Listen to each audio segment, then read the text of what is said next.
What's up? What's Hi, up? Hey.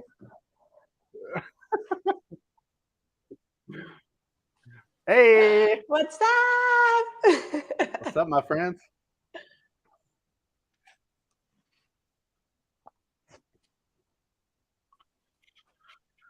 Talk about What's up? decor, like the vibes. The vibes are unreal in there. It's all Loving it. thanks to Raymar. Wow, Raymar, you killed Yeah, it. yeah, this is amazing.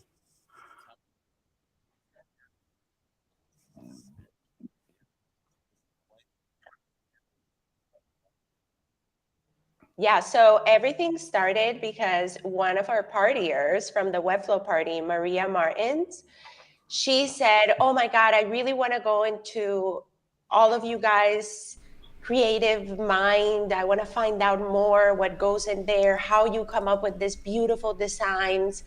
I just have so many questions." And I was like, huh, that's actually a really good idea. So I was like, you know what? But let's just do a festival, a 2-weekend festival where we invite the best talent out there in the Webflow community and just dig into their brain. And that's how Flochella started. Nice. And you and Keith have been doing some collaborations recently on other stuff too, right? Like the Webflow show and some of the Webflow party stuff, and just in general. So, what's Yeah, what's going on with all that, Keith? yeah. I can cover that a little bit. So yeah, I just started doing a Twitter space probably a couple months ago. I didn't really actually know a lot of people in the Webflow community too much outside of like I think Grace Walker. That's about it. So I started doing these. I ended up meeting Melissa and everybody else who came to these spaces. So it was just a blast. And then we realized we just had a great chemistry, me, Melissa, and Grace, and we were always in there just doing it. So we started there with collaborating. I was kind of building a low coder community on the side. Melissa was, building the Webflow party, and then we just kind of like we're talking. We're like, why don't we just marry these two communities, have some fun together, just like I think we both had the same vision of like just helping people get really good at Webflow and bringing people together and doing cool events like this. So it seemed like a super easy and simple thing to do, and we just went for it. And now we're just trying to do a bunch of stuff, and it's tons of fun. I love Melissa. The energy is great. We're always vibing, so it's so much fun. It's crazy. Nice. It's so Yeah. cool to see this community just kind of flourishing in all sorts of places. It's funny. Melissa came to me, I think it was end of last week, and was like, "Hey, we're gonna do this event. What can we do?" And I was like, "Oh, hey, like, how can we help?" And it's cool to see how things just evolve, and just how eager this community is to work together with folks. So, should we walk Yeah. people through Gather real quick in case they're watching and want to get into Gather? Sure. Yeah. Yeah, Let's do it. let's do that. Okay, so let's just do this real quick. Let's clear these titles, and I want to show. Actually, if you're in Gather here, let me unmute myself in Gather. Hey, if you're in Gather right now, what's up, everyone? We're live on YouTube. Can we do? Let's see, what is it? Z to dance. Let's everyone give a Z to dance, or if you want, you can throw some confetti with the F button. So if you're in the Gather space, go ahead and give a little dance. We're pre-gaming. This is so wild. Is that what we're calling this, Melissa? This is pre-game. This is Yeah. Flochella Yeah. pre-gaming right here. So Yeah. if you're hanging out, I think the links are all in the description of the YouTube video. So if you're in YouTube with us right now and you're not in Gather, you should come hang out in Gather. The whole event is going to happen in Gather. That's where you're going to want to be, because that's where it'll be super interactive. You can see everyone hanging out in the space right now. This auditorium will fill up as we go. And then later on, we've got more fun places to show you on the map. But This is so wild. Is that what we're calling this, Melissa? This is yeah, great. let me actually mute this site so I don't hear the backdrop. And let me show you. Okay, so when you come in here, if you're just joining us, or if you've just got a Webflow party link into the Gather space, you'll probably end up in this little subway station. This is like a little video game experience. You can use the up, down, left, or right buttons to move around in the space. Like we just showed you, if you hit the Z button, you can dance, and if you hit F, you'll throw confetti. If you happen to see anything glowing, I don't think we have any interactive objects for this event. You can press X to interact with those. Or if you're a gamer and you like to use the text controls, you can use WASD to scroll. So just scroll around, you'll pop into this little subway station here, and what you're looking for is the main auditorium. So you pop in the main auditorium and then you'll find us. Hello, everyone is in here. What's up? Okay, so that's the quick tour on Gather, how you'll get around. What are we expecting? Melissa, Keith, tell me a little bit about the lineup and what we're expecting here today and next week. Okay, so for weekend number 1, we have Joseph Berry, JoMor, and Niccolò Miranda. We're going to be talking to them about their creative process, the design process, and just like dig into their brain. I don't know, Keith, if you want to add anything else. Yeah, sure. So we got 3 stages that we're going to go through, and we're going to just, in each stage, we're going to ask a bunch of questions for each designer, and then just give them all, an opportunity to answer the questions. Stage 1 is going to be creativity exploration, where we're just going to be like digging into the initial stages of the creative process. Stage 2 will be layout exploration, where we're just kind of talking about how they, lay things out in Figma or whatever, how they approach that. And then the third will be just design exploration, where we kind of like more hi-fi mock-up stuff, like how they, tie it all together, basically. It'll be super awesome. Each stage will kind of give them an opportunity to talk, but then we'll give everybody an opportunity to ask questions and, ask them some, if they have any questions about anything. So. Nice. Right. Melissa, any other thoughts? Anything Keith missed Yeah, there? no, that's basically it.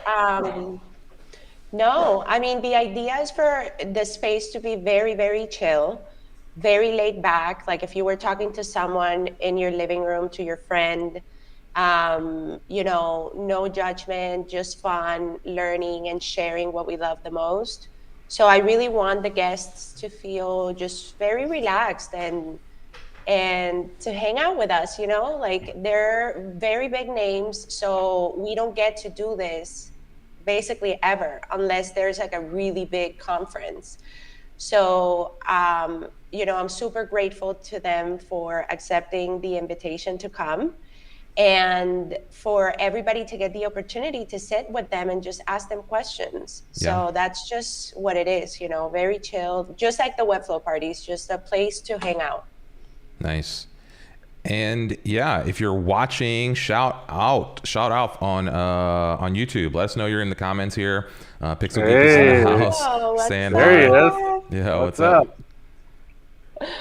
It's funny to me that just a couple years ago, Pixel Geek was doing all these events, and we all as a community we're all attending, and now we're doing events and he's attending. That's fun. Oh my god! I know. Isn't that a crazy I learned experience? so much from him. I learned so much from him. It's crazy. Yeah. I think we all owe part of our roots to Nelson. I think at some point everybody that's like an OG Webflower at some point has stumbled into Nelson's videos. From the UK, damn, what's up? Nice. Rob? This is so cool. I feel like this is what I love the most about this live streams. It's just like there's people from Korea, like UK, Latin America, like there's just people from all over the world, and it's just one little passion that we share, and we connect and we can just talk and become friends, and it's just so unbelievable. So good. Yeah. And if anybody's watching, we're about 5 minutes out. We're calling this the pregame, so we're just kind of hanging on YouTube here while everyone gets into Gather. We just did a little walkthrough. Let's see, Brian Fitch is saying in Gather and here in YouTube. Hey, what's up? Muhammad is in the house. Maria, everyone loves Nelson. Yeah. So if you didn't get an overview of how to get into the Gather map, I think there's instructions that were sent out with your invite. The link is there. And then if you want, rewind the video a little bit. We just did a walkthrough of how to get to the auditorium if you can't find us or if you're not familiar with the space. Any thoughts before we let you go, Melissa and Keith? We're going to let them jump into Gather because they're going to greet Joseph and Niccolò and oh no, I forgot who's the third. Oh, JoMor. How could I ever forget Jonathan Marin? I'm sorry. Don't it's take the pressure. It's the pressure of production. No. It's all good.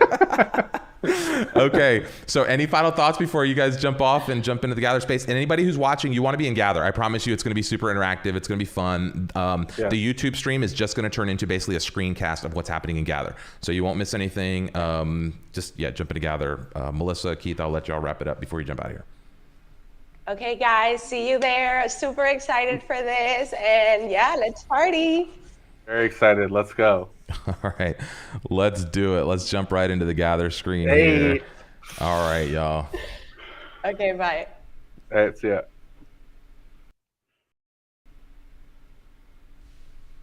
Okay, everybody, if you're still hanging out with us, jump into the Gather. I'm going to unmute this tab now so we can hear them.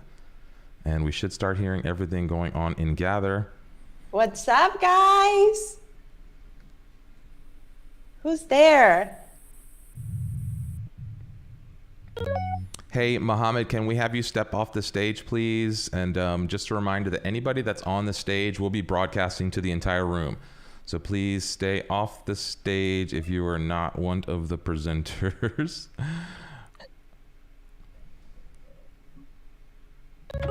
Hello, hello. What's up? What is up? Hello. Good for this. Hi. Pumped. What's Yes. up, Josh? Hello from Vancouver. Nice. Oh, yeah. How are you? Doing great. And yeah, I want to say thanks for responding to my message a while back. I've been pretty busy, but I'm glad I Oh, made yeah, it. your email. Yes, thanks for remembering. I remember, yes. Great. So how's everybody feeling? Oh, so good. I'm jazzed up for this. This is going to be a crazy time. Yeah, I know. Hi, Maria. I got so confused. Why? We talk, we don't talk. Now we moved to YouTube to you. I know. Mohammed, you have to get off the stage. This is gonna be wild. Okay.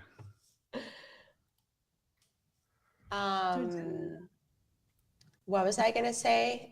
That pregame was pretty cool, Oh, yeah. That was tons of fun. right?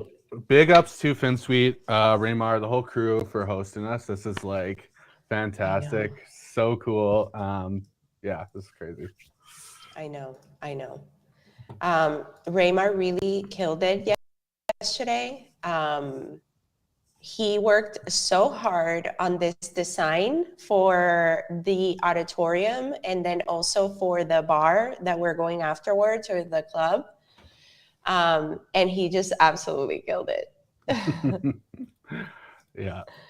So, okay, so it's 12. All the guests, please come to the stage. And I guess we'll wait a little bit because I think we're waiting for Niccolò. Mm-hmm. And we should be good to go. Oh, hey, Dustin, what's up? How are you? Well, thanks. How you doing? I'm good. So good. You know, Gather is so cool. I love. Right? Oh, yeah. It's so fun. This is like a metropolis. It's so crazy. Yeah. Like, it's so nuts. I know. It really is super fun. I'm thinking of doing the Webflow parties here, Yeah, why not? right? Yeah, just have like a little room that we create or something on the side. Yeah. Exactly. I think it's harder to record. Yeah, I know, but we already got that covered. Oh, cool. Then. Nice. So how's everybody? Excited? Yes. So pumped. Yes. Maria, what time is it over there? Just 7. Oh, okay. We in Europe, we're fine. What's up, Rihanna? In Asia, it starts getting late, but here we're fine. Yeah. Look at Georgiana, she has so much light. Yeah, Oh, me? that's a window. Oh, Georgiana. first time.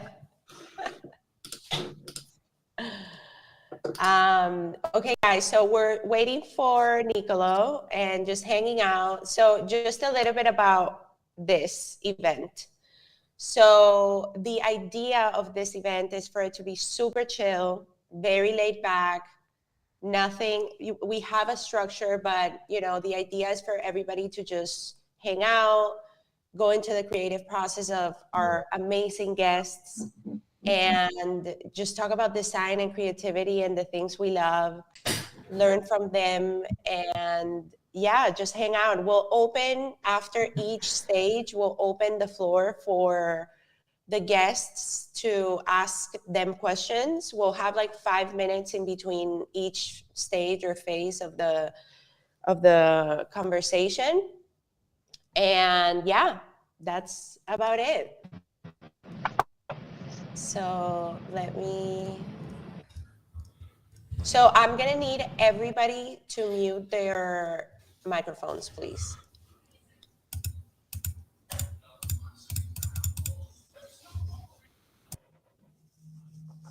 Okay, cool. So Joseph, if you can come to the stage, and Niccolò too.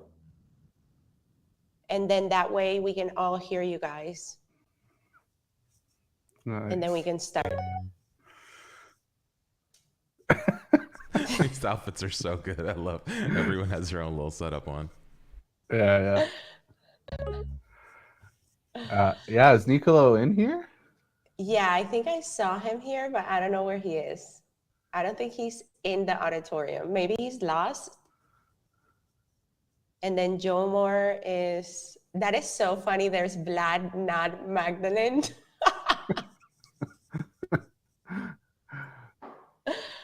Okay, so Joe is here.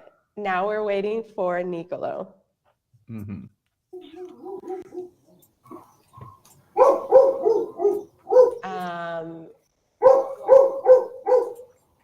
Okay, I just muted Maria. How do we find Niccolò? Yeah, I mean, maybe we could just get started, and hopefully he pops up. I can run and grab him. Okay, cool. Out on stage speaking, please. Can you mute yourself? That'd be great. Yeah, that's gonna be a big one. Anybody in the room, just make sure you mute yourself, please, through the conversation here, unless you're speaking. Yeah. Okay, guys, so let's start this off. I am so excited for this event. I've been looking forward to it for so long, since we started planning it. I want to say that initially this started because Maria Martins, she kind of like suggested that it would be so cool to go into the brain of these creatives and find out how they think, how they create beautiful designs. And I was like, you know what? That's a great freaking idea. Let's freaking do it. Why not? So I got with Keith, I got with Raymar, and we just got this thing together, and it happened, and now we're here, and I'm super excited to present to you guys Joseph Berry, JoMor, and Niccolò Miranda, who's on the way. So guys, oh wait, before that, maybe Keith, you wanna introduce yourself? Yeah. So what's up, everybody? I'm Keith. I'm here, partying with y'all for Flochella 2022. I'm very stoked for today. And yeah, I'll be kind of moderating and running the show while Melissa asks the questions and stuff like that. So yeah, super stoked for today. This is gonna be crazy. Yeah. Okay, guys. So again, Joseph Berry, JoMor, and Niccolò Miranda are here. Joseph, go ahead, introduce yourself. Hello all, it's me here, Joseph Berry. Thanks for all of you coming. Yeah, there's quite a few of you here. It's going to be good to chat, and I'm excited to see where the conversations go. And yeah, it's exciting to be here with my other brother, Jonathan, and also very excited to listen to Niccolò and hear what he's got to say about his experience as a person that is definitely inspired me, and I think probably Jonathan as well, with some of his great work that he does. Awesome. Yeah, super excited. Joe, if you want to introduce yourself? Me? Yeah. It looks like me and Joe like coordinated our outfits. We're dressed the same. It's nice. Actually, you know what, Joe, I think one of you have the live stream on. Maybe you can mute that tab so there's no loop sound. On YouTube? Yeah. Not me.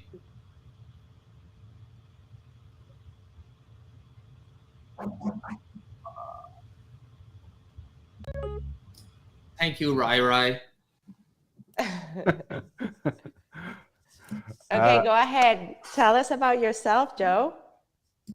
Hi, I'm Joe. I'm the guy trying to connect his headphones right now. All right, here we go. I'm Joe. I'm a designer, and I'm Canadian, and that's about it. I love that. I don't know. Niccolò. Hey guys, sorry, I lost myself before. Hi, welcome. Yeah, hi, thank you for having me. Yeah, I'm Niccolò. I'm an instructor designer. I'm Italian, but I'm currently based in Amsterdam. And yeah, so excited to like be part of like this online meetup. I mean, a lot of things to discuss, I guess. Yeah, Niccolò, if you want to pop up onto the stage, that'd be awesome because we can. Yeah, you could be a host. Yeah, I can do that. Yeah, with the little like arrows up and down on your keyboard, you can move, and then just like come, okay. And then like turn to the side. Okay. It's like a video game.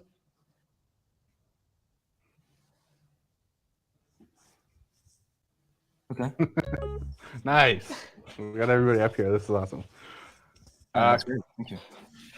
Cool. Well, I think we got everybody's intros out the way. I'll do a quick overview of how this event's going to go and how the flow is going to go. So yeah, it'll be just an exploration of each of these designers' creativity. We're going to be doing 3 stages. Stage 1 is going to be like just creativity exploration, just the initial stages of like how they get creative, how they mood board, all that stuff. Stage 2 will be layout exploration, where we kind of chat about how you put things into the design software, how things are laid out, how you play around with that.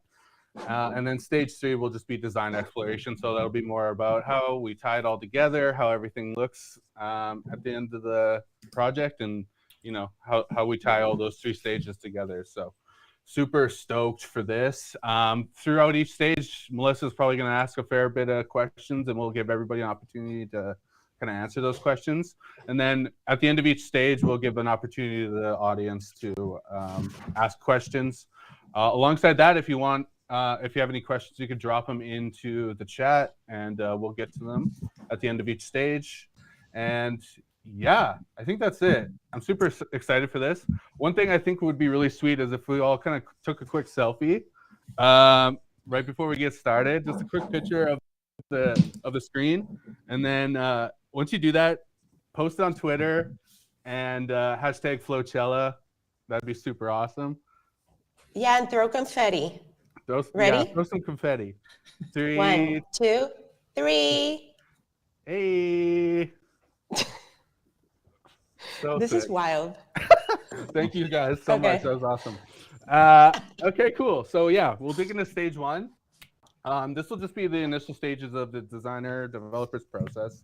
Where does your inspiration come from? How do you organize it? And how do you start a project? So Melissa, you can take it away and ask some questions and get started here. Yeah. So I feel like the first question we'll just go like from each one of you, and you can just answer. But I think like my first question for you guys would be, so designers are in a continually evolving path, gathering experience, but constantly creating new things. How do you keep yourself inspired?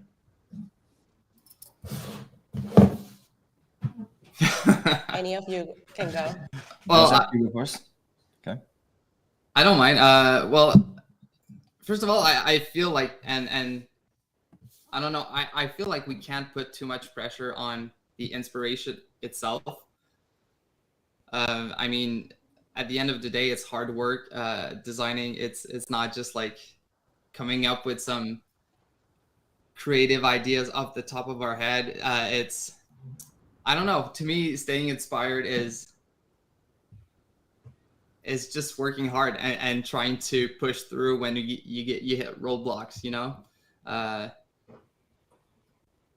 Yeah, that would be it. Yeah. What about you, Niccolò?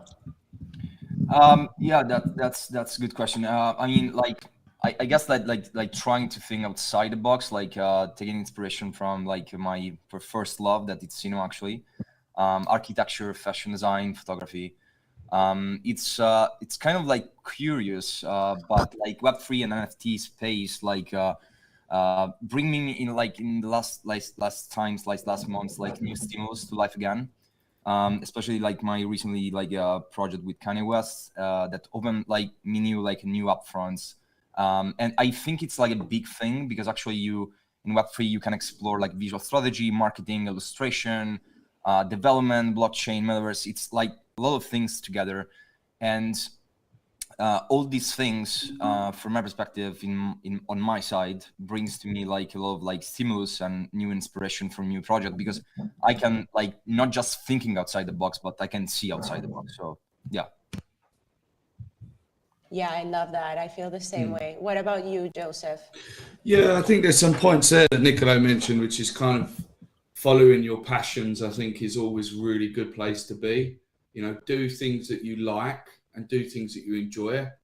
And then I think it's, just trying to keep yourself immersed in the world of lots of different creative, which can be convoluted in times because there's just so much. And I guess again, it's finding your own rhythm of, like I said, that passion and what you like to keep kind of pushing you through. And sometimes maybe taking a step back, and having a moment to kind of re-energize and then, go back at it again. Because it is a continuous kind of battle and process of how to stay creative and the best things to do for that. But I don't think there's really any set way to it. I think it's just something that you have to kind of manage yourself internally. Yeah. I actually I feel I share Niccolò's take on this, because I do get really inspired with outside sources. Like, I feel like if I didn't have my surroundings, like my home decor a certain way, or if I didn't dress a certain way, it would be so hard for me to keep myself inspired. So I think that that's super, super important. Keith, do you want to jump on the next one? Oh, the next question? Yeah. Let me just 1 sec here. So a question about like, your designs and stuff like that in your work. Do you think of your designs as a product of you as a person, or how do you materialize those concepts into your work? Like, do you, sorry, could you, if you're in here, can you guys just do a mute on your mics, just so we don't hear your feedback or whatever you're doing? So a good question is, do you guys feel like you guys create that, or is it a mixture of, inspiration coming together and, into one place? Okay. I'll go first. So, like, I think that what actually, like, just like Melissa mentioned, it's very, very true. I mean, I think that like every work of an artist, I believe is like a reflection of his personality, like how you dress, how you what you have inside your home. I mean, everything that it's related to your like real life. And I mentioned like many times that like any works like of art existed, there is like an interaction between the person who create and the person like who experience the same project. So, for example, like I'm very organized, like in my real life. For example, during morning I take smoothies. I do kickboxing on the night. I cook at lunch always. I'm Italian, so it's something that make me relaxing. And I guess that good like work-life balance, it's something that every designer or every artist in every visual arts need, because it's something that, again, it's reflected on yourself, as well as the knowledge in the visual art in general. It's something that you can take it from like a piece to another, make everything together, and, for example, like translate inside UI elements. Yeah, I think so as well. I mean, you always bring with you your past, your experiences, your own personal perspective, which is always, that's unique. No one can take that away from you. So you bring that to work, and you let it shine through. But I don't know. I feel like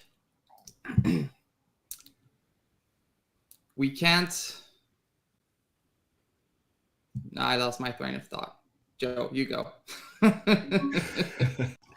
You put me under pressure. Yeah, no, I agree. I kind of see it as a split thing. I think there is obviously inspiration and direction that you take, but ultimately the creation and the end point is always going to be a piece of you in some way. So I think design ultimately and art, like Niccolò said, it really does reflect the creative and the artist itself. I think it's the best way to describe it is how you perceive the art or the creative that you make is ultimately your kind of vision and personality coming through on the page, on the canvas, wherever that may lie. I think, yeah, ultimately it's always a reflection of yourself with anything you create. Ultimately, I think any aspect of design or any designer of any form, it always comes from that person's kind of key features and experiences. Yeah. But we still got to make the separation between us and the work, right? Because at the end of the day, the work is the work, and you can't take a client's feedback personally. Or if something doesn't work, you're not a failure because this design was not that great, you know. So yeah, I approach everything and like that's my job. It's what I do, but it's not necessarily me. I think that's where the paradigm really changes in that case then, because when you're having feedback from clients, they sometimes break your personality or your vision or the piece of you that's on that page. And that can be very difficult as a designer, but that's the challenge that I think we face is then how do we shape or maneuver that to still get it into a position where it's us? Yeah, I approach everything and like, that's my job. It's what I do, but it's not necessarily. I think that's where the paradigm really changes in that case then, because when you're having feedback from clients. No, someone was unmuted. You can go. Guys, please make sure to mute your piece mic. of you that's on that page. Yeah, and that can be very difficult as a designer, but that's the challenge that I think we face is then how you were saying, Joseph? All I can hear is myself at the moment. Thanks for that double loop. Yeah, I kind of lost it there. Well, I was just asking that question because, you know, I see a lot of times designers that have such a strong personality that all of their work becomes that same style. You know what I mean? Like it kind of like just follows that same style. So I feel like a really good designer, which is something that I see you guys doing, is you're multifacetic. Like you can work with a fashion brand and do a really good job there, or you can work with a car brand or with a software as a service brand. So I think that for the people here, it's really important to see how you guys can detach yourself from that personality. And even though you put your identity into your work, you somehow manage to just design without just adding that little touch of yourself. Because for example, like you could love Renaissance. That's like your favorite thing. And maybe you just want to add that everywhere, but it's just not going to work for certain brands. So how do you detach that passion and that personality from your work? I would say, I think the thing that I would say is I think if you looked at my work, you would probably know that it's my work. If you looked at Niccolò's work, I think you'd know it was Niccolò's work. If you worked on Jonathan's work, you know it's Jonathan's work. But there is a key pattern in everything that we do. I do think we have very distinguished and unique styles, but what we do is we're adaptable to break out from that. But ultimately, I still think the core essence of that creation is still in tune to damn key principles again. I think with that, and how do you do that, and how do you change that dynamic? I think really that stems from me personally, the initial direction and looking at the micro elements and how I can fundamentally change them to create a different style or a different kind of flavor that's not the same as what I'd done last time, but there would obviously be design habits that I would always do. There'd be certain things that Niccolò does, the way that he may lay certain things out, or the types of typography that he uses. I would do exactly the same. There's certain go-to things that I would do, but then there's certain things that I would try and break. And I think that's the barrier, is trying to break them parts. So instead of saying, oh, I'm going to do this because I do it all the time and I know it's a go-to work, actually, how can I really make this different? And how can I break out from what I would normally do is the most trickiest thing that I find, because we're working quite quickly. We've got lots of things going on. We don't have the time that we'd want to maybe crassinate and go through the motions and really try lots of different things. And I think there's obviously opportunities in each project to try and do that. So I think, yeah, it is a balance, and it's knowing when to try and explore and break them boundaries that you normally go down, and when go to your kind of go-to moves. You know, like you're in a computer game or something, like go to them so you know they're safe, they know their work, and then you can build on top of that. But I think ultimately, you know, a lot of people have heard me say this, it's just time. I spoke to you, Melissa, the other day, wasn't it, about the encyclopedia in your head building up, as you build up new ideas and new things, new patterns in your head, that you can start to kind of relay a lot easier when you're going through that creative process. Yeah. And what you said, oh, sorry, Melissa. No, I was go just ahead. gonna add on. I agree with everything that Joe just said, and to your point of saying that we're able to adapt ourselves depending on the type of project, the type of client, is absolutely true. And you have those designers who have their niche where they only do a particular style or a particular industry, and that's perfectly fine too. Clients go to them because they are the expert in that specific thing they do, which is good. So no matter what you feel like doing, just make sure you do it well. Yeah. Sorry, go ahead. Yeah. I mean, I think we can like talk about this question like for like probably until tomorrow, but I guess Joseph like respond to like with a very good answer to the question. I think every one of us like have a signature, and everyone like in the industry that is like a public figure have it. So immediately you recognize that, okay, that's their work. I mean, it's something that for sure is a fact. Beyond that, I would say that like design in general have like a lot of rules: accessibility, usability, aspect ratio, grids, layout, stuff like that. So I guess that if like people would like to start or like improve, my advice is like to start from like, you know, the roots, the basic roots, like grid, layouts, accessibility, stuff like that. And then after that, once you actually understand the logic, for example, let's say that you have a client that wants to build an e-commerce. So what you usually do is like to understand the client goals, what they actually did wrong before. And then you starting to structure, you know, the layout, the grid, understand the colors. You need to study the brand. You need to feel the motion of the brand, because if you don't understand the brand behind, then it's something that you can stand up a bit. I mean, you can do it, but it can be like something incredible. So once you've done that, and then you have like a structure behind, then you can say, okay, that's my state, that's my code, that's where I can like put myself into it. And again, I mean, like for another time, I say that from my side, if you have like, for example, you have like a background in photography, I know a lot of architecture, I like sculpture, like kitchen, stuff like that. So I like visual arts in general. So I think that when you have what happens? Okay. When I have all that knowledge, I think that I mean it's something that it could be like related to like a haha moment or like a eureka moment, where you can like put all these things together in your mind, like connect things, and then you have ideas, stuff like that. I mean, strategy and research, it's a big thing behind the project. Yeah, 100%. I love that.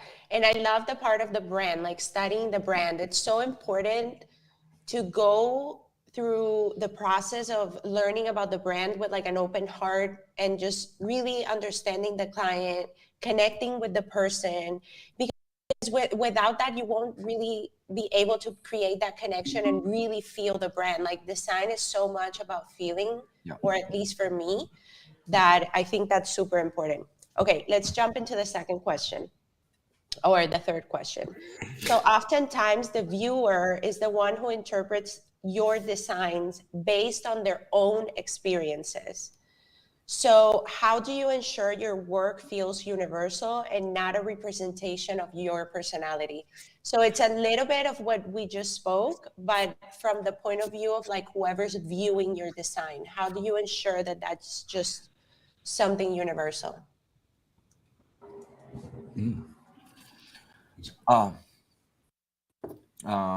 Yeah, but I guess that it's yeah, in general, like probably I respond like before, but for me, from my perspective, it's like researching, think, create, publish every time, like an iteration, and you know, having knowledge about like a lot of visual arts. For me, it's one of the most thing. And I mean, again, it's I'm a cinema lover, so I guess that most of my inspiration comes from cinema. And yeah, again, like being like I have a background in photography. I have like a background in computer science. I did like architecture at high school, stuff like that.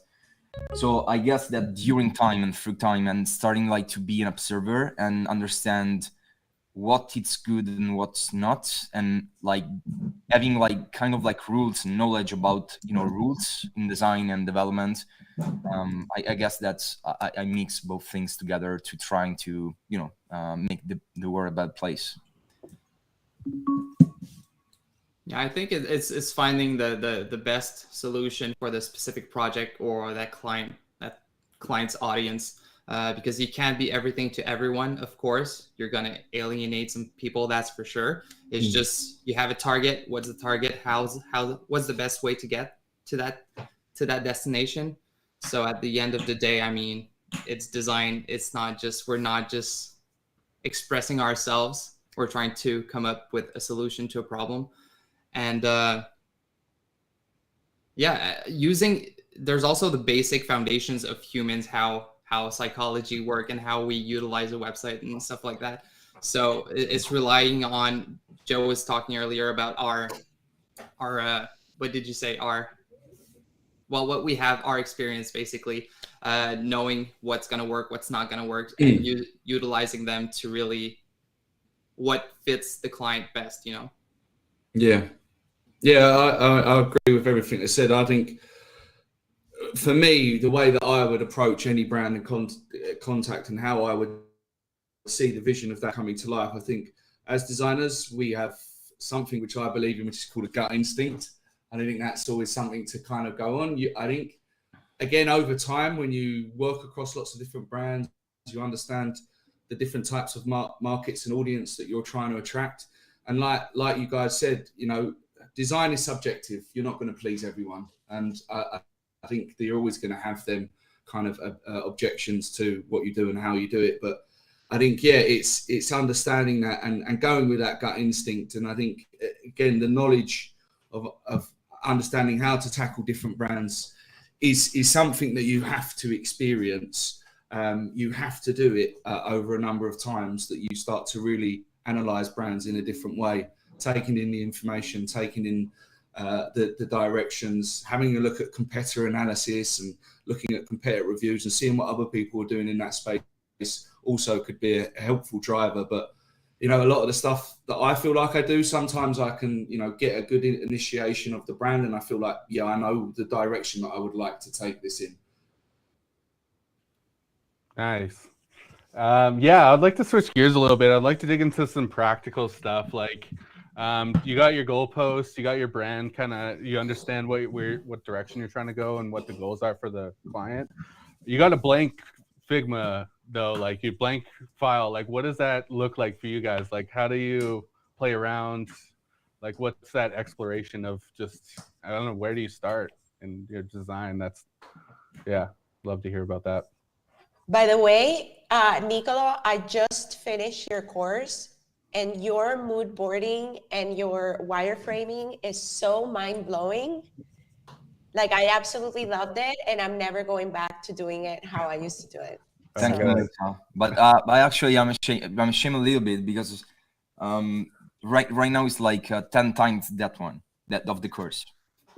So it's that is crazy. yeah. I mean, it's like to respond like to both, like for sure, like visual strategy, it's the first thing. So like visual mood board stuff. I can share my screen?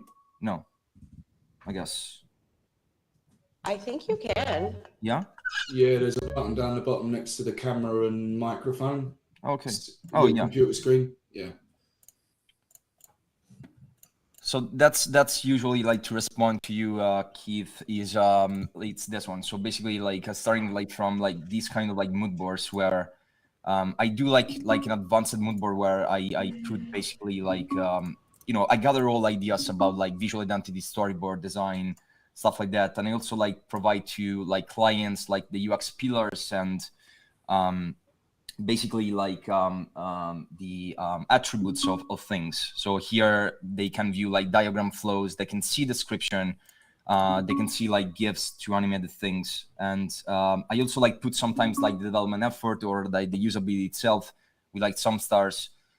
So in this way, like I can be sure that I can gather all the ideas that reflecting like the brand vision, and at the same time, like the client can see, understand what actually we are going to do. And that's my initial sketch where everything comes from.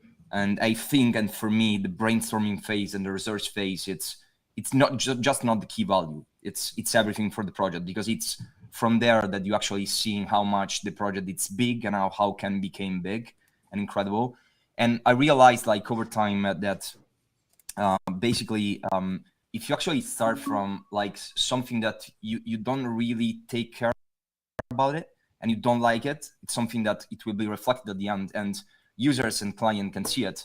But if there is feeling behind the brand and you can like dive deep into it, like a big research, and it's something that I always do. Like even if the client like sent to me like a lot of files, like documents, brief, images, stuff like that, I take that, but then I started like to make research about articles, blog on the web, to see that what's under the brand. That's something that probably the client forget to tell me or didn't understand that. So it's something that at a certain point the client say, "Wow, that's something that I didn't tell you how you do that. I mean, you perfectly understand what we are looking for."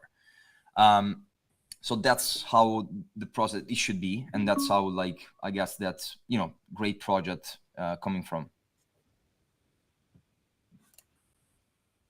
Nice. I'd love to hear, Joseph, if you got a process that you go through.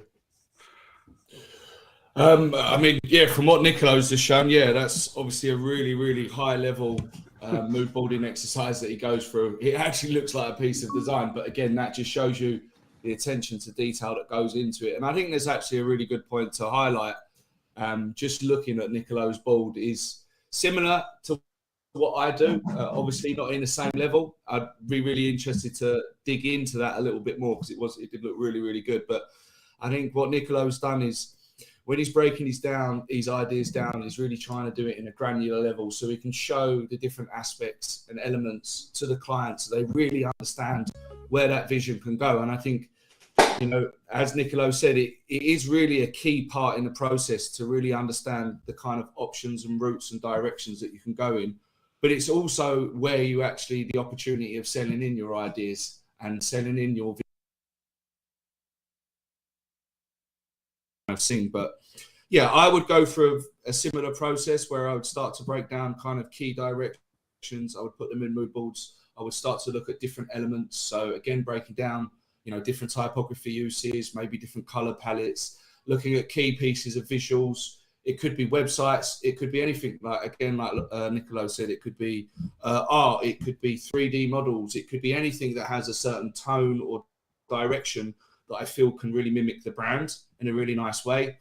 And then, yeah, it's building out them kind of directions of how you want the brand to feel. Is it clean? Is it modern? Is it minimal? Is it graphical? Is it illustration based? and then building up that picture. And then I think when you set yourself up well at that early stage, again, that's going to be really beneficial when you go into that creative process, because you've got things that you can already attach to and already start applying down on the page, rather than going in probably a little bit cold and then you're skipping between browsers, looking at websites, flicking around, and you've not really collated your thoughts in an organized way. Nice. Joe, you got anything to add? I don't know. They said a lot. I mean, some people might be like, have the stage fright, or they're stressed when it comes to having that blank page at the beginning of a project. For me, that's the best part, because you haven't hit any walls yet. The sky's the limit. It's beautiful. And I don't know if it's the same for them, but for myself, it's really about defining from the start what type of client this is. How deep are we going to go into making this site stand out creatively? Because some client, not every project it calls out for a super custom interactive experience. Some projects, like from day one, you know exactly that's going to be this type of project with those type of sections, with those testimonials. You know, you pretty much have a good picture. And then there's those that really, they hire you because they want that extra layer of creativity. And then it's a matter of staying open-minded throughout the process. Of course, when I'm working on my static designs, I'll try to come up with as much as the, I don't know, interactions or the motion for the website beforehand. But yeah, you never know when you'll come across a cool idea of, hey, we could do this in that particular way, and that's going to elevate the message even more. So yeah, it's a process that's always evolving. Yeah, that's awesome. Yeah, I Thank think you. for me, having that blank canvas, it's so frustrating. Like, I have so many ideas, but then I don't even know what to do. And my dad is super creative, and he says that every time he had a blank canvas, he would just start writing like curse words, and then like it would just start flowing. Everybody has their own process, you know. You never know. Okay, so let's jump into the next question. So, how do you approach your design? Like, is it something that is just fluid, that you just go with the flow and build, you know, and come back and it's just fluid? Or do you have a organized workflow behind it? I'm definitely too fluid. I need to get some rigidity in here, because I know for a fact that my process, I mean, some clients love that. It's like give and take, and we're exploring, and it's really like we're taking it day by day almost.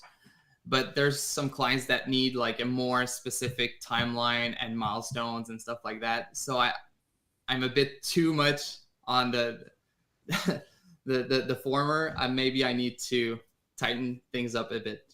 That's for me, at least. Yeah, I'm probably the same, to be honest.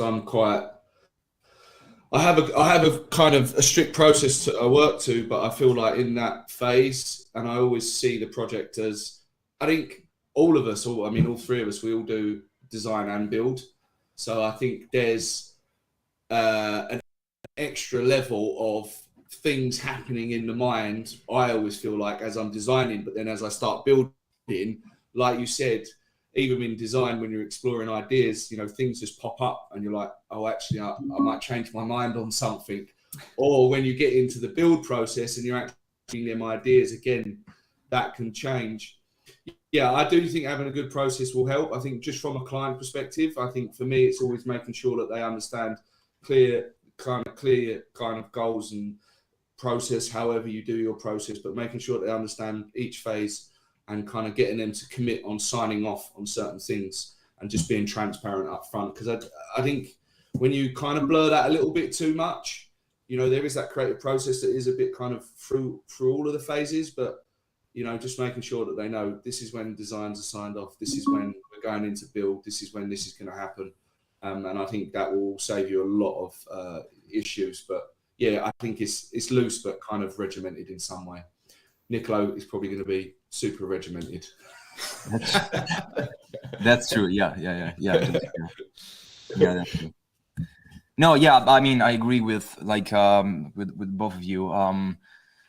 Yeah, I'm very organized, but because I think that usually the rhythm that actually your animation have probably is reflected inside the project organization and how you organize the project. And I think that communication is everything, because actually the words is everything, because it's basically it's important, because you actually need to explain to the client something. And if you are organized, then I realized in the last years that if you are organized, then clients for certain kind of ways seeing your design in a different way. I don't know why, but that's it. That's my vision. And I'm a big fan of Notion, and I usually use Notion for roadmaps. So before starting the project, I usually also create the sitemap. So before signing the contract, I usually create the sitemap and a roadmap timesheet with all the process and all the things we are going to do from the start to the beginning to the end. And the client really appreciate that, because see, okay, this guy is something that I could trust, because I think that it's very organized in certain kind of way. So if it's also organized, I can avoid to lose money, I can avoid to use time, I can avoid to use resources, stuff like that. So I guess that organization is probably one of the key part and key value of an amazing project. It's something that really matter for sure. Oh yeah. Good question, by the way, Melissa. Yeah. Just to follow on that, because it is really an important thing to emphasize. I think there's a number of things that it's going to save you. One, your sanity. I think getting into a routine and being able to move through a process efficiently is really good. Two, letting the client know what the terms are of working with you is really important. Not a client dictating how they want to work with you, because I think they're going to do things that you don't appreciate.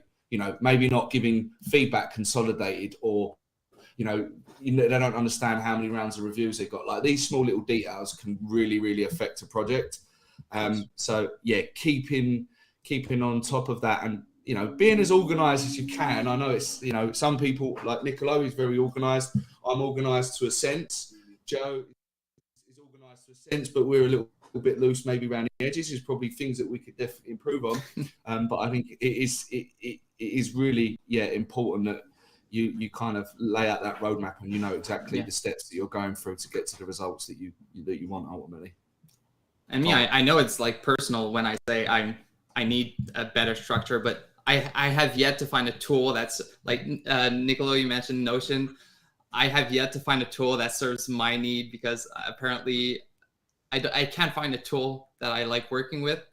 But at the end of the day, it's all from the perspective of the client, making sure they're not in the dark. They know what's happening and they feel comfortable with you. Then it's all good. Yeah, that's true. Yeah, totally. Yeah. Definitely. Communication, like Niccolò said, is just the key thing. Yeah. Ultimately, you could have the craziest process in the world, but if you don't communicate it well, then shit's probably going to hit the fan. Do you know what I mean? Yeah. Niccolò, they're saying to drop your Notion setup. No, I can't. He's under NDA. No, I can't. Okay, guys, this next question is going to be deep. Oh, here we go. So you knew I was going to bring out this super deep questions. Okay, so creativity allows us to access parts of ourselves that are private and uniquely ours.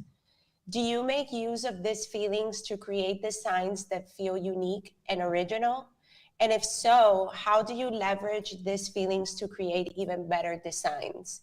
So let me break this down. So, you know how artists, especially singers and actors and stuff like that, they usually really involve how they feel in that exact moment. Maybe they're going through, something really hard in their life, and somehow that album came out and it was amazing. So do you feel like you also navigate that same wave, or you're just not, like, your work is just not affected at all by like what you're going through at the moment?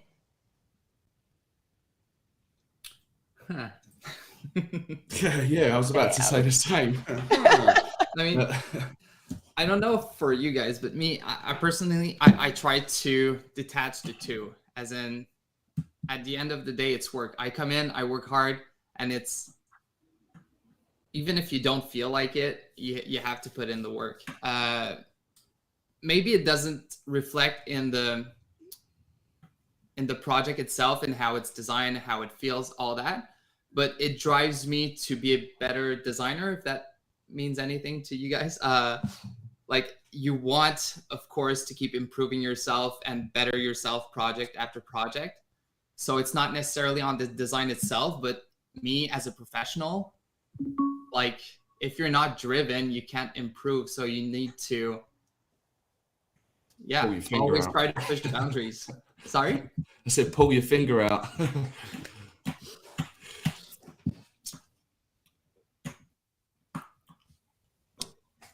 Yeah. Anybody else have anything to add to that one? Loaded question. It's a big one. It's a big one. It's deep. It's a bit too deep. That's a big one. I mean, like, I think that, I do think that ideas like develop from like probably the constant, like the constant like evaluation of experiences in general. And again, like cinema, paintings, like visual arts, it's something that's really matter, because actually it's as like JoMor said, like you can detach it in some kind of ways. And like I don't know how to respond to this question. Yeah, it's I think it's what I mentioned before in general. Yeah, for sure. Yeah, I don't really have much on that one either, to be honest. I was gonna try and answer it, but I think it's a little bit diluted in terms of how you put a kind of a good analogy to that question. But yeah, thanks for asking it though. But I mean, Melissa, the parallel you made with music is actually good, because sometimes, let's say an artist is gonna work with a producer and things just seem to flow, and they come up with hits after hits after hits. And sometimes you have a collaboration with a client or another company you work with, and it works. It feels like everything just flows and it's easier.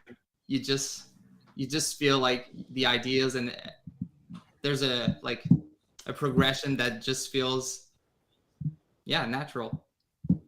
But every once in a while, you have that project that's harder, and it's draining, and you don't feel like doing it anymore, and you just have to power through. But that's life. Yeah.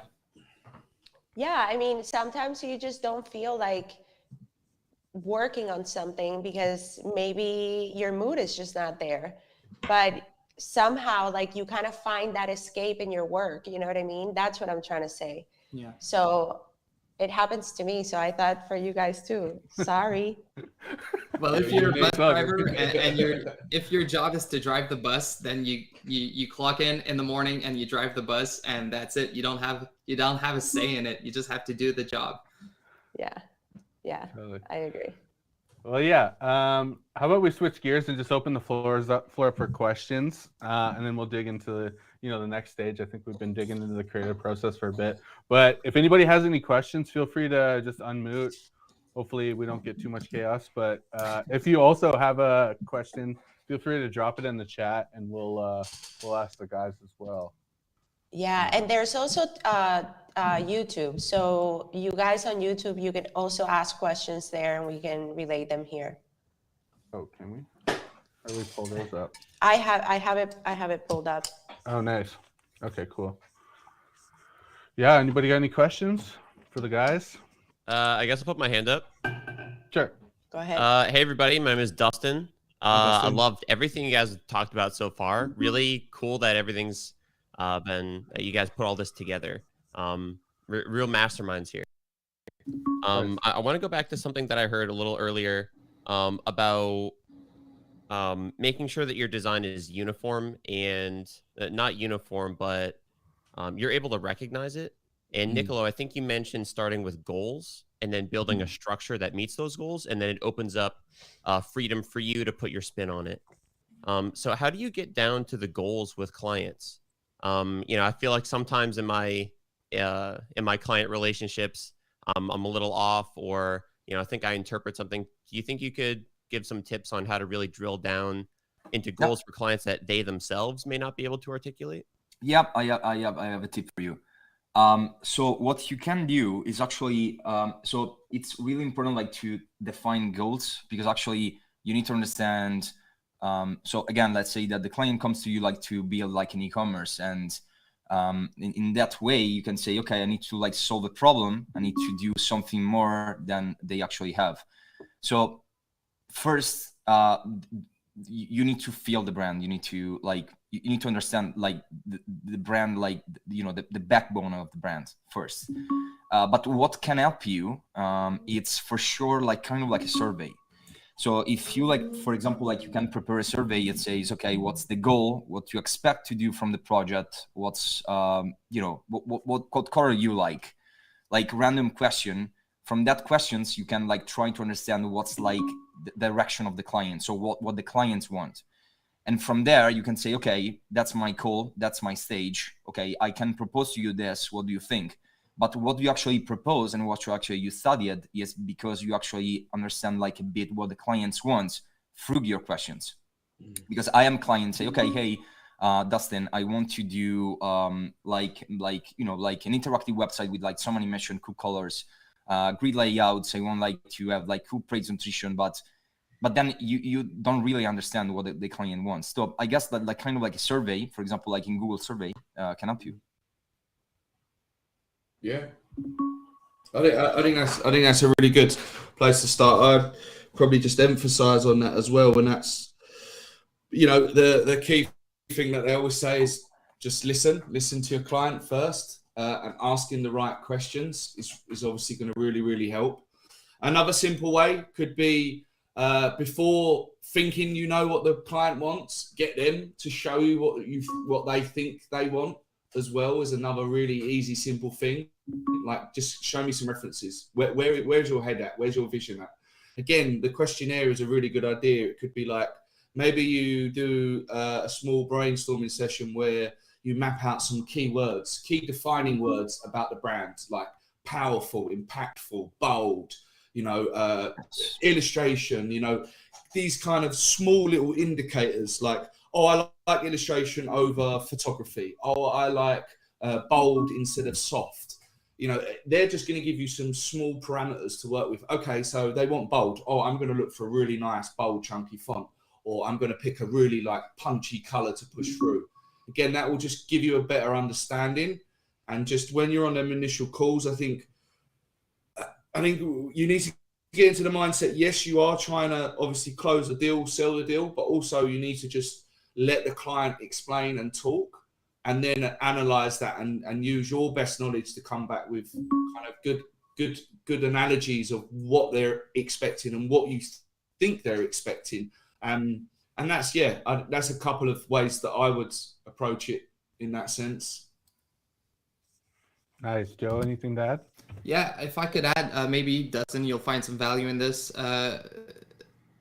You have to ask the question, and like Joseph said, really listen to the client, but also ask them to expand on that. Like, if they say they want something to be, I don't know, funky and playful, well, what does that look like to you? Because you don't always have the same definition of what that looks like. So ask them, why do you want it like that? What exactly does that look like to you? What do you think that's going to achieve for you?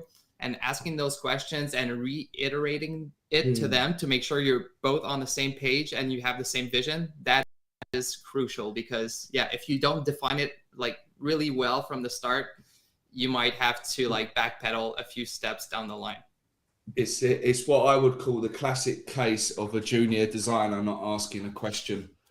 It's that just forgetting to just say, okay, like he said, is this exactly what you want? Sometimes you kind of really need to spoon feed that some clients, again, this is going to be very different depending on what client you're working with. Some clients, they just kind of, they're open. They want you to take them on that journey. But there's going to be some clients that are going to be a little bit more finicky or a little bit more particular. So what you really need to do is you really need to make sure that they give you the ammunition, and use that as a base. There's something that we always used to do with tricky clients. And again, this is very varied, but when you've got a tricky client, and you'll know when you've got a tricky client, you will kind of know on them first initial calls, okay, this is probably going to be a little bit of a ride. And what we need to do is we need to make sure that we use everything that the client gives us as a reference point to what we do. So if they give you a brief, you look at that brief, you take all the points from that brief, and you make sure that you nail every aspect from that brief. So that if they pull you up, you go, well, this was in your brief. Mm-hmm. And then again, with your direction, adding on to Joe's point, when you go to them, what does fun and quirky look like to you? And you don't then follow up with, is this what you're thinking fun and quirky looks like? You may catch yourself out, like Joe said, you'll rush off, you'll go and do that, they'll come back and they'll go, well, that's not fun and quirky. Okay, then you'll go, well, show me what fun and quirky is. So that it's that again, that point of asking that right question, but using the brief and the assets and what they give you as information as a base to work from, that if you do get any situations, you can always use that as like a floor plan to say, well, when we used to work for Honda, they were really, really difficult. Like they would say one thing, but then mean another thing.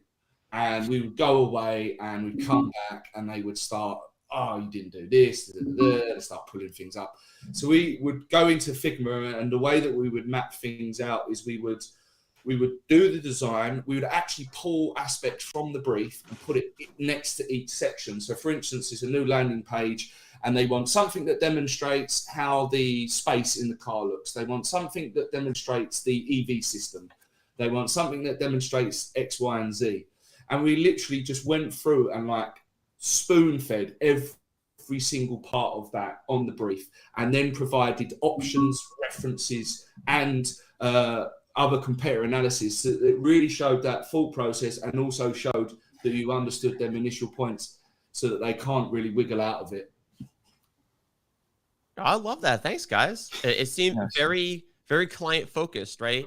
Use some surveys, understand, between soft or bold, and then get them to define it, and then read it back to them and document. So if they say, oh, that's not bold, you can say, hey, well, when we did this survey, this is how you chose and defined it. Yeah, the response that means communication organization. That's it. And it's also important, like to lastly, remember like to find your focus on the process, because probably the client will find it for you. So yeah, it's very important. And sometimes like you're a designer, maybe something that they doesn't have like a lot of experience with direct clients. It's something that I actually did wrong a lot of times.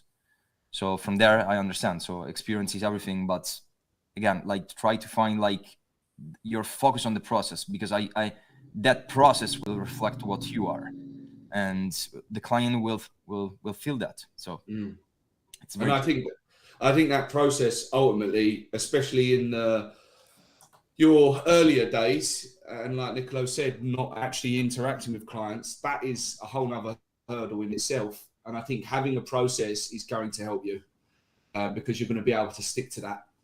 There will obviously be times where things fall out of place a little bit. That happens, but you'll be able to deal with them situations and learn from them situations, rather than going into something like a car crash and it ended like a mass at the end. That setup and just sticking to that process, I think is going to help you a lot. How do you work right now, Dustin? Do you have a form that you send over to client, or do you have a call? Yeah, I'm kind of making a form right now. It's just been, hey, let's hop on a call. Let's hear about what you're looking to do. But I've had a couple projects that fell off the rails, and it might be my inexperience and maybe a natural part of the maturation process, but I wanted to see if you had any cheat codes to speed that process along. Yeah, well, I think you're doing the right thing with having like bullet points to go through, but I'm a big fan of the conversation, because that's where you're able to pinpoint the small details that a form, there may be a lot of back and forth with the form, what did you mean here? Oh, that's not what I was asking, and stuff like that. So having an open discussion is always a good thing. Show me. That's what I would say. Show me. Show me what that is, so then you can confirm that. Yeah. Thank you guys so much. Yeah, we got a couple questions in the chat here. Chris asked, what would you say to somebody who considers themselves not good at design? Do you guys feel like design is like always kind of a teachable skill set? Oh, I think Niccolò touched on this point earlier, and I think I wanted to kind of emphasize a little bit more on that. And he was talking about the fundamentals, fonts, typography, color, layout. And one thing to all of them is what I would call the umbrella word to that is consistency. I think you can instantly become a better designer if you can apply some consistency across them levels. And like what Niccolò said, like building up them fundamentals and really understanding them fundamentals was kind of the journey that I took. Like I didn't try and deviate from them fundamentals. I wanted to become a master at them fundamentals. And then when I became a master, I was like, now I'm going to fucking break that. Yes. And I'm going to see where I can actually really push and understand where I can push, and not just be like, oh, I'm going to do this because I saw someone do it. No, I'm doing it because I've actually understand the full process to get to that point. So yeah, I think that's definitely a key point there for sure. I don't know who said that it's not good at design, but every one of us have like creativity inside. So yeah, it's everyone can design like as master. It's a fact. I am a self-taught. I didn't study any design. I just like practice every day. I just learn from the best. I just like trying to understand, as Joseph just mentioned, like the fundamentals to become like real good, and trying to put myself into it. And I mean, everybody can stand out from the crowd. Just if you have like knowledge, and if you put effort and commitment into it. Again, like a lot of visual arts and knowledge in like a lot of visual arts can help a lot. And you can like try, because your mind starting to think like in a different way is how it's kind of like you learn a new language. You can like create new ideas because you better understand like people, and some words comes in your mind. So it's something that it's the same thing in design. So if you know like different things, you can try to match that things, like a sculpture with maybe a plate, or maybe I don't know, a note in the music. It's something that it's very related between each other. So everyone can be good at design. You just need to find your way. I do think there is two different parts to that though, and I would probably say there's obviously people that do have that natural ability to be good designers. I think there is a portion of that in there, and their curve will be probably slightly quicker to get to that point. And there will be people that maybe struggle for quite a long time. But as Niccolò said, the key thing here is practice, repetition, and learning them fundamentals. Because once you get that main grasp of it, I think that's when you really start to turn a leaf and push yourself forward. Now, I come from Niccolò, obviously self-taught. I went to college, I went to uni, I studied. My curve, it's taken me 10 plus years to get to this point, at least. I don't know how long it's taken Niccolò. So again, it's just saying that journey not necessarily going to be a 5-minute thing. I think you're not gonna get there in a few years. It's going to take a good time to really perfect craft, and then evolve and keep pushing and keep learning and keep moving that forward. So yeah, it's one of them things you just got to keep at it. And Kenna, I think that's how you pronounce it. You have a question, you can go. Yeah, hi, thanks, Melissa. It's kind of related to what they just touched on, but Niccolò, I'm actually a huge fan of yours, and I remember I was going on your dribble once, and I basically saw going all the way down to the bottom, I can see there's been growth.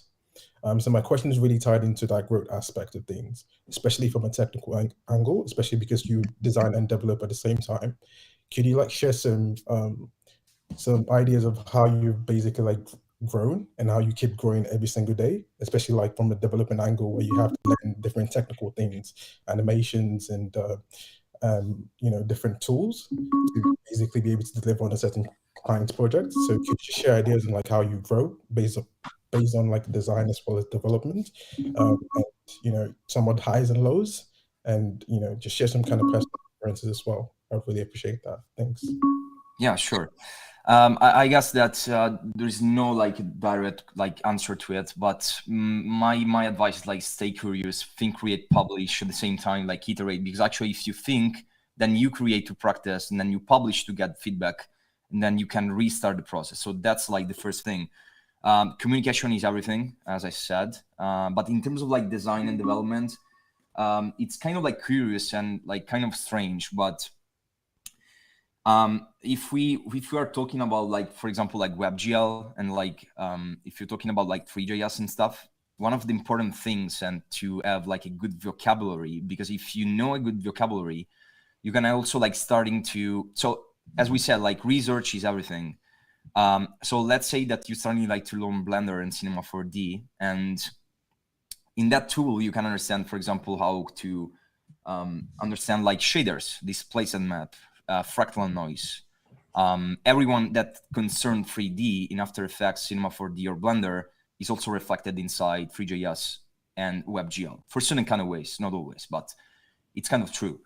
And from there, it's kind of like, again, it's kind of strange, but if you know a good vocabulary, you can also like do a great research on Google, because you can find resources, you can find tools. You can find, for example, CodePen, and in CodePen, that's where I start like to, get into like WebGL, 3JS and stuff, and get practice with the code. So I guess that it's, I know that for you it could be like kind of like a weird response, but that's true. I mean, it's very helpful. And in terms of design, I guess that. Again, it's always from like your knowledge and what you feel about design. Everything is feeling. It's like how, like for example, when you cook like a plate of pasta, or maybe whatever, like in kitchen, if you don't like put love into it, it's something that you can understand when you actually eat it.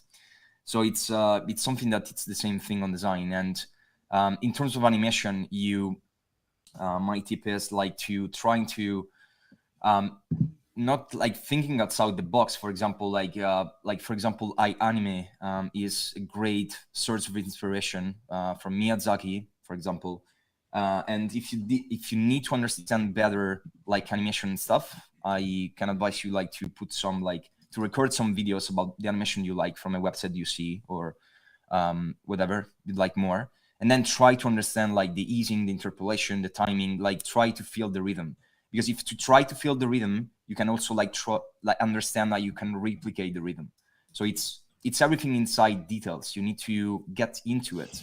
Like Federico Fellini, the great director from Italy, actually his dad led, once said that actually everyone can watch a movie, but not everyone can see the details on the movie itself. It means that if you, for example, like you press like pause on the film, on the video, and then you try to understand better that piece of movie that you like, you will find a lot of things. It's always like you see like a movie like 3-4 times, and then you see like new things that you didn't see before. So it's kind of like the same thing on the design. You should deep dive into web. You should deep dive into like the website, trying to understand like the resources, the library they used. The tool is very important. The communication is very important. Everything is important, but details are very important. Again. Yeah, I agree with that. I think well, I've said this before, and I've said this before on another one of the calls, but I think we need to understand that there is many different aspects to everything that we do in terms of design, development, creative, and there's lots of different things to learn. And I would probably structure a way of giving yourself some goals of what you want to learn and breaking that down into smaller chunks. Like Niccolò said, really deep diving into each of them subjects, but taking the time to go into them subjects and not just what I would do would be like, you know, someone that wants to learn design, so they're going to go and learn this, they're going to go and learn that, they're going to learn this, they're going to learn that. Well, I don't think you're actually going to take it all in. So I think for me, it would be taking it bit by bit, and then tackling the bits that you're interested in and learning from that, rather than trying to learn it all at once. Again, it's a time thing. It's going to take time to learn, and I think, again, some of the points made about reverse engineering of some of the stuff that you see, but also with the 3D creation in Cinema 4D, that then principles then go into WebGL. Again, that principle would probably say learning After Effects. Again, you're going to be able to transition them skills into web development. Maria, I know you came from an After Effects background, and you're now transitioning into Webflow animation. There's a little bit of a barrier there, but ultimately, she's already going to have a really solid perception of what good animation looks like. So yeah, I think there's all valid points there, but I would say take it bit by bit. Oh, amazing. So many good little tidbits there. Thank you guys for sharing. Hope everybody's doing good in here. I'm going to dig into stage 2, I guess. We'll see how deep we get into it.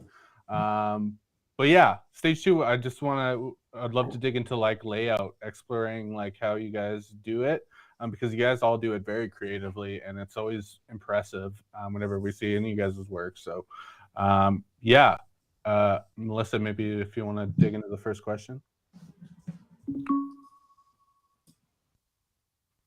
Sorry, I was muted. So we already spoke about initial layouts, so I'm just going to skip that. So why don't we talk about how do you introduce media and fonts? Like, what is your process to start finding what works, what doesn't, and what does that process look like for you guys? Sure. So like in my case, like Google Drive and Dropbox comes to the rescue at this stage. So let's say, for example, like the clients need to like design, I don't know, like a showcase portfolio, or maybe like a corporate design website. So I basically say, okay, hey clients, can you upload to me like everything inside like a folder, like an incoming folder where I can see like, you know, all the things you like, all the things you don't like, that kind of things. And from there, it's kind of like a feeling that okay, based on what I saw and based on their current website, I can use like my resources, for example, like Typewolf, Fonts in Use, Awards, Pinterest, Savvy. And from there, I starting like to understand, you know, probably like more dive deep inside the brand itself, like trying to like study articles, find materials on Google. And these allow me, as I mentioned before, like to understand like the history of the brand. And laced with that knowledge and experience allows me like to create like a visual mood board where I can gather like all ideas about typography, layouts, inspiration, grids, motion design, buttons, you know, whatever that is related to that website based on the project. And then, yeah, that's it. That's how I'm trying to gather like all these ideas, as well as like media images and stuff. For the media images, yeah, I would say the same thing, but yeah, that's it. Cool. What about you, Joseph or Joe? Just want to make sure, when you say media, are you referring to the imagery of the website? Right. Okay. Well, yeah, Niccolò, I pretty much have a process that's similar to his when it comes to finding, like, depending on the client, going fishing for those inspiration of typefaces or image moods and stuff like that. I just want to do a quick sidebar for people listening. Maybe, I know as designer, we all get excited about if a project calls for really creative layouts and typefaces. It's always fun to go out there and get that inspiration and try to come up with something very original to pitch to the client, but not every project needs that. Sometimes the client, don't waste your time on finding the perfect typeface if the client wants something really basic. They won't notice the difference. So just from a business perspective, it's not worth your time and effort. But when you get that project and you're excited to like get something in front of the client that's going to be very unique and memorable, then yeah, have your library, like try to prepare beforehand, like typefaces for this type of project, typefaces for that mood, and same thing for the imagery. Yeah, I feel like that's gonna save you time in the long run if you have like guidelines of, oh, this project was this type of mood.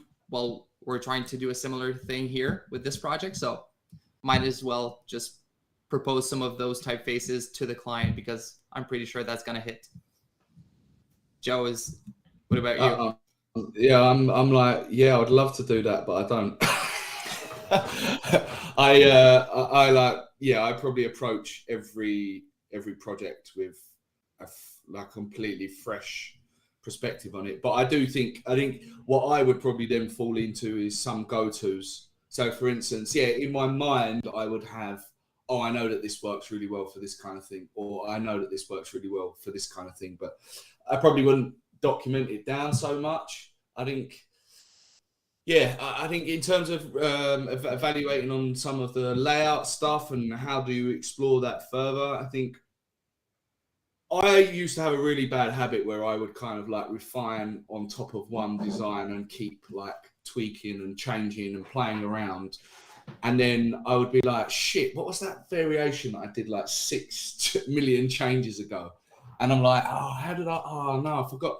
So I think what I do now is I obviously go through each section of the page, and then again, I would offer up some variation on each of them sections for the client. So again, what you could do is I would go for the 3 pillars, you know, go for something basic, go for something in the middle, and go for something that's right out there.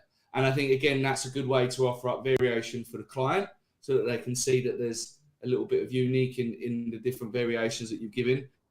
And also it gives you, more than anything, it gives you the opportunity just to explore and see things in a more holistic way.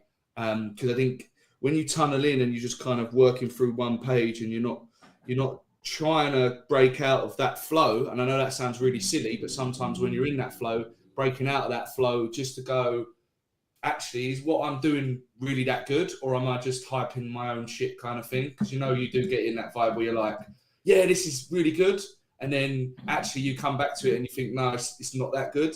So I think sometimes it might be just pausing out of that, breaking out a few sections. So I would like just break one section out and go to the side and just play around with another idea that I've had, and I might try another thing, and I'd leave it and I'd be like, right, cool, and then I would move through. And then, yeah, I think time is always a good thing, sitting on something for a day or two, going back to it, looking at it and going, yeah, these are the 2 options that I want to actually push forward. And the other one, yeah, that's nice, but it's not good enough for me now.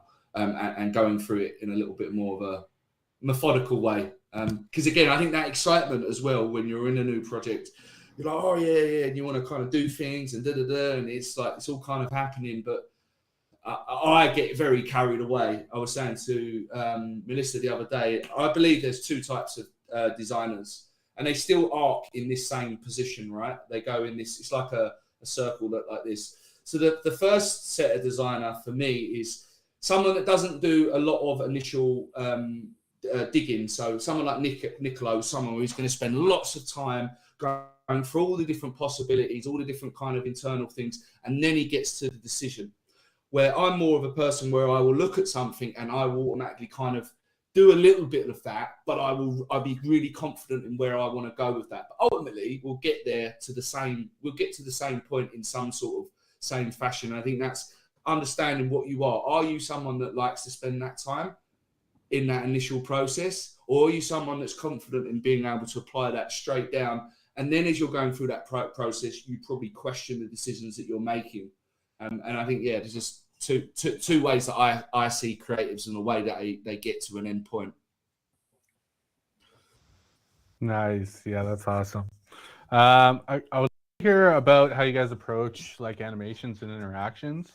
Do you guys like, I know Niccolò had some like bits about it in his mood board. Do you guys like kind of think about it before? Do you guys do any prototyping in Figma, or do you guys just do a lot of it? Maybe some theory beforehand, but do you do a lot of it in Webflow and you just kind of figure it out as you go, or how does that look for you guys? I'd say from my perspective, I I can see like Niccolò is already in that, even in that mood board phase, he's already thinking about that animation, which, you know, there's no wrong or right way of doing it. You know, that just shows you the level of detail that he goes into it at that early process. For me, I always find I like to explore that as I'm actually exploring the design. And I'm sure Niccolò can relate, but as he starts to design element out and he starts to see the page come together, he actually can start to visualize their movements a little bit more.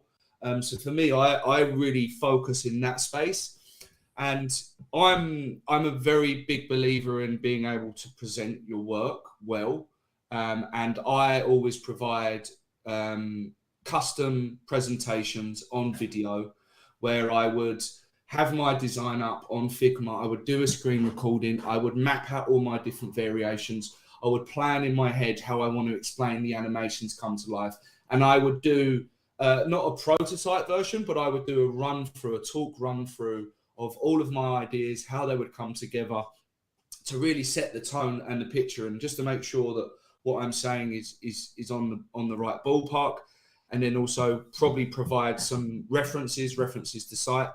But I think, again, we do the design and we do the build. So I always say when I get into build, actually things might change or ideas might grow or things might become more than what they first seemed. And I think, again, that's where that creative process is still open to explore, and maybe being, again, open with your client to say, design is not finished. You know, when we get into build, actually things may evolve and things may get better than what we originally had on paper. And I think that's because we cross both design and development, where we can actually see the opportunities arise and also grow, and how we can actually outperform original ideas that were on the table. Yep. Like you said, before doing a walkthrough, I like to make sure the idea has legs with the client, because you don't want to build a prototype if it's not going to work regardless. For me, it's not like I do it a particular way depending on the project. If we need a section or a page that is heavily reliant on a custom slider or whatever, and the interaction level is going to be very high, in that case, I think of it before doing anything in Webflow. Yeah.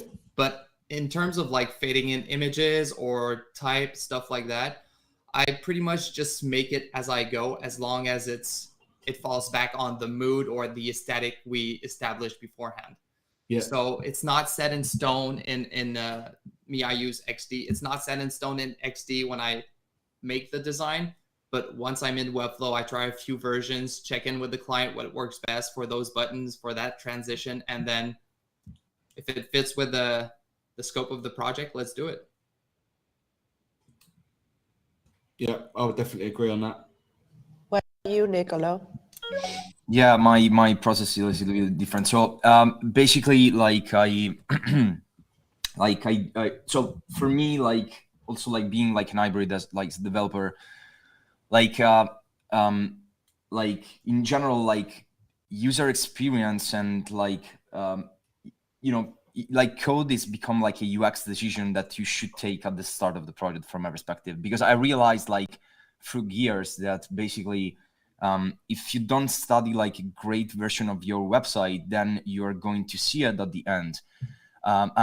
It means that basically I do like, so it's kind of like weird, but I do animation before starting the design. So basically I starting like to understand how I can like put that kind of effect based on design, and then I create the design over it. Because I know at the end that probably the result will be totally different, and also like the client starting to understand how we can iterate that design and what we can do with that design with different options. So I say, hey clients, I have 3 options for you based on your vision, based on your brand, based on the design. What do you choose? Actually, there is no like 3 different options. It's like kind of like close between each other's iterations. Yeah, but yeah, in general, it's something that I do like at the start. Like I can show you something. Yeah, Niccolò, just to add, I mean, that's obviously a really, for me, that sounds like a really unique approach, and I think. Yeah, I mean, everyone have what you're kind of stabbing at is that your animation really kind of leads the emphasis and feeling of the brand that's being applied on top of that. So it's I would say that's a really unique way of doing it. But I think ultimately what that gives you is the results that you get, which is ultimately super unique and different because you're approaching it in an abstract way. And I think the point to that is the process is linear, but it doesn't matter what order you do it in. If it works for you in certain ways and how you get to that end result, that's what matters. That's correct. Yes, I think, yeah, I do agree with you. I think that in general, it's how you structure the process and what you feel is better. It could be like at the end, it could be at the start. I prefer it to do at the start, because I think that, again, like code is becoming UX decision. So, also like coding being like an hybrid, I think that it's kind of like, like a particular case. That's the point. Yeah. I would just to add on to that, because I would have to agree. And I think when you do dive into the code side, especially when you're building things out, you do actually see a lot of things that you didn't see in design. So I can understand where you're building out this motion beforehand is really going to kind of aid a lot of them UX decisions and ideas that you had. And actually, I've been in that situation where I thought something was going to work, and actually from a UX perspective and an animation perspective, it didn't work. So you then have to change that course. So yeah, really interesting that. Yeah, that's correct. Because actually, for example, like in animation, in terms of user experience, can like change the rules of the game when you go into design. So that's for that reason that usually I prefer to do that, and at the same time say, okay, because that animation, that transition probably needs to like put more effort and commitment into it, and maybe more time and budget for the clients. Maybe it's better like to present it before. Yeah. But it depends on, it depends on many things. It doesn't need to be like at the start. I prefer to do it again because being also like a developer, it's something that I really care about at the start, because I know that, speed up the process during the development stage. That's it, I guess. Yeah. It's a really nice approach. Thank you. Everybody's like, damn, we love this. Okay, let's jump into the next question. So, okay, so this is sort of like an abstract type of thing that everybody asks me. Like, how can you explain to someone who is not like the best at design that something just doesn't feel right? You know how like sometimes we just look at something and it just feels tacky, or it feels too thick, or I don't know, like how do you explain that? I think for me, my perspective would be, I think ultimately design is obviously subjective to the beholder, really. And that depends on that kind of person's perception of what they think good design is. And I think that stems from the creator itself. But I think for me, to know what looks tacky or what doesn't look great would always be a reference. Reference other things out in the world of the web or creative or any space, and define what good is. Yeah, but how do you train your eye?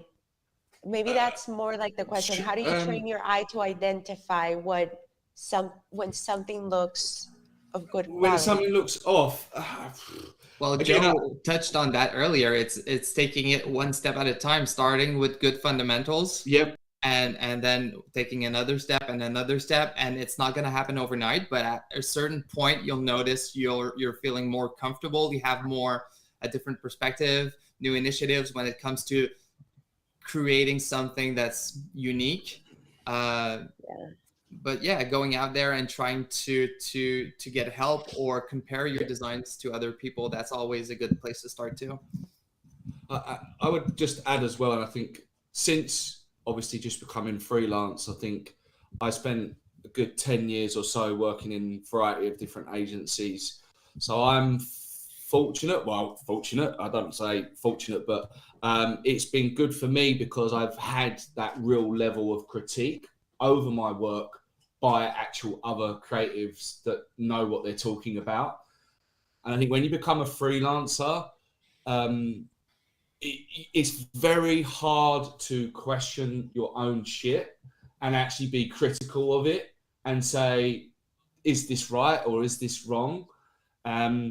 So that for me is probably the biggest challenge inside of that scope. And how do you rectify that, or how do you get improvements out of that? Because I think when you're working on your own, it's your word and your word only, really, unless the client doesn't like it. But I think sharing your work with peers or people that you're close to so you can get a second opinion, I think is going to be really important. I think I really struggled with feedback as a junior. I know most creatives do, because we take everything that we do personally.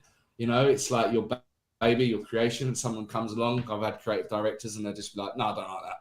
And they give me some reason, and then they're like, right, you're going to do this. And yeah, it's difficult, but I think to get better and see that, you need to have that level of conversation and criticism over your work to understand what are the things that are not right. And like that is very true. And Jonathan said, true. and I was saying, like Jonathan said, like going through them fundamentals. If I'm looking at someone's work, what are the things that I'm going to be looking at? If I was reviewing someone's work, what am I going to be looking at? I'm going to be looking at balance. I'm going to be looking at spacing. I'm going to be looking at consistency. I'm going to be looking at creative ideas. I'm looking at meaning and reason between elements. And they're the things that I would then give you feedback based upon. This spacing's not right. This font's different to this font. Is this a consistent? Is this in the set of the family? Looking at them little nuances. That's really what I should only be doing, because the creative themselves should be ultimately laying something down that has, a good creative idea and some solid design thinking behind that. And then it's really, I'm only going to be picking up on small nuances and maybe personal preferences a little bit. Mm-hmm. Yeah. That's like some like really great points, I guess. Like, no, I mean, from my perspective, like sometimes I do like, class in university in Europe, especially in Italy. And sometimes they ask me how you can design that, how you can, the way you design. And from my perspective, there is like a problem. Like there is a problem, big problem, that there is like a lack in like an overall vision of typography, colors, accessibility, code, animation, formatting, layout.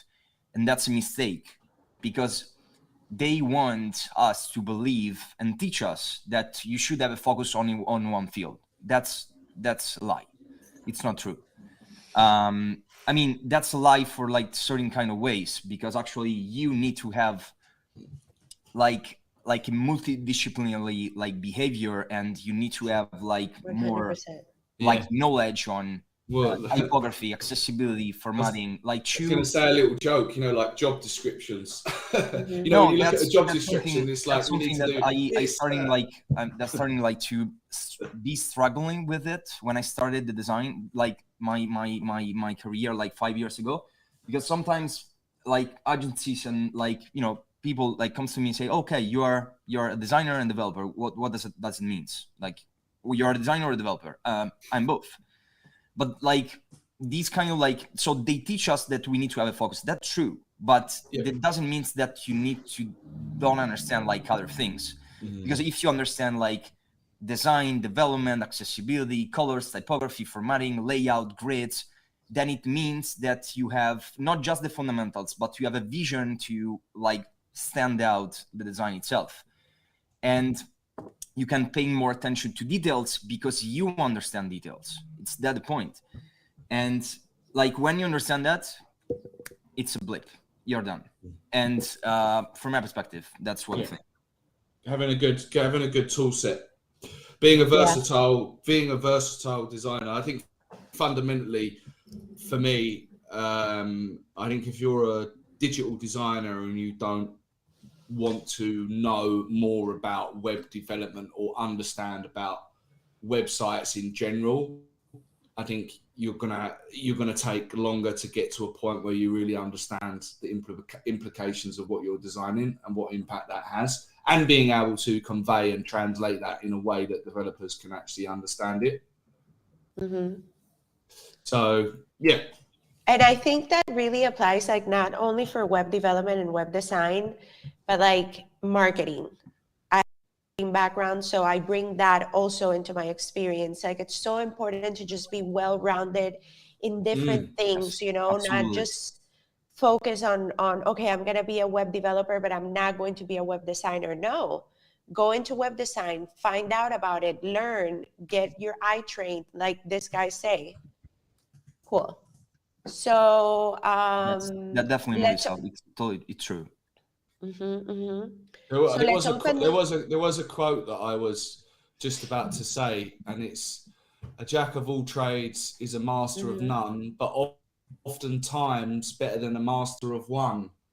And if you know that saying, a jack of all trades is a master of none.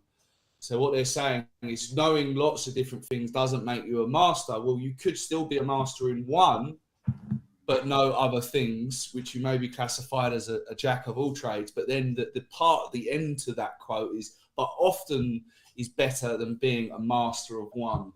And I think that's really important there, you be a master in one, but then you also expand yourself, that you need to understand that this is a multi-dynamic situation where you could be doing small bit of video editing, you could be doing some photoshopping, you could be doing some wireframing, you could be doing UX, you could be UI, prototyping, animation, development. Like, there's so many things there. If you're just someone that just does design, you could be a brilliant designer, but you're only going to be effectively a small cog in a big system. Well, ultimately, it depends on what you want to do, because some people will want to be that designer, work in an agency, clock in, clock out, get their check, and that's it. But if you want to build a business, then you have to wear a lot of hats and be well versed in sales, marketing, designs, psychology, name accounting, everything. Yeah. I struggled for so long to find my place. Like, I knew a lot of things, but I wasn't a master at something. So it's so hard to like come to terms with that. Like, okay, throughout your years, you've learned sales, many things, and now in this situation, you can apply all of them, you know? Let's open the floor for questions. Does anybody feel like asking something, or should we keep going? We got a hand up there somewhere. Put your hands I up think McKenna. Put your hands up in the air. Put your hands up in the air. Got a little performance here. Yeah, it is. We should do a Mexican wave. Let's do a Mexican wave. Come on.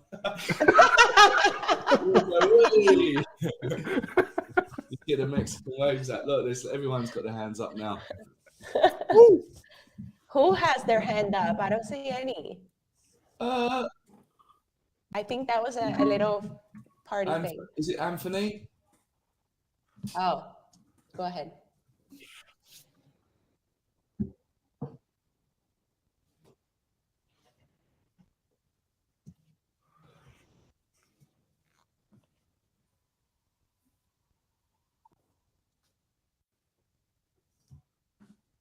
To the web, like where do you find inspiration in that front, in the 3D realm, and really honing your skills in, I guess, the 3D JS and those applications like Vectory and Spline, for instance?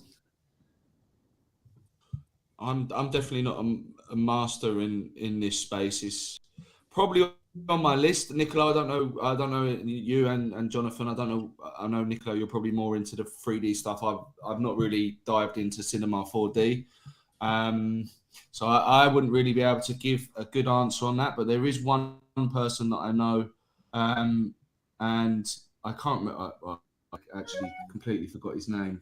Sorry, I didn't understand the question. Can you repeat that, please?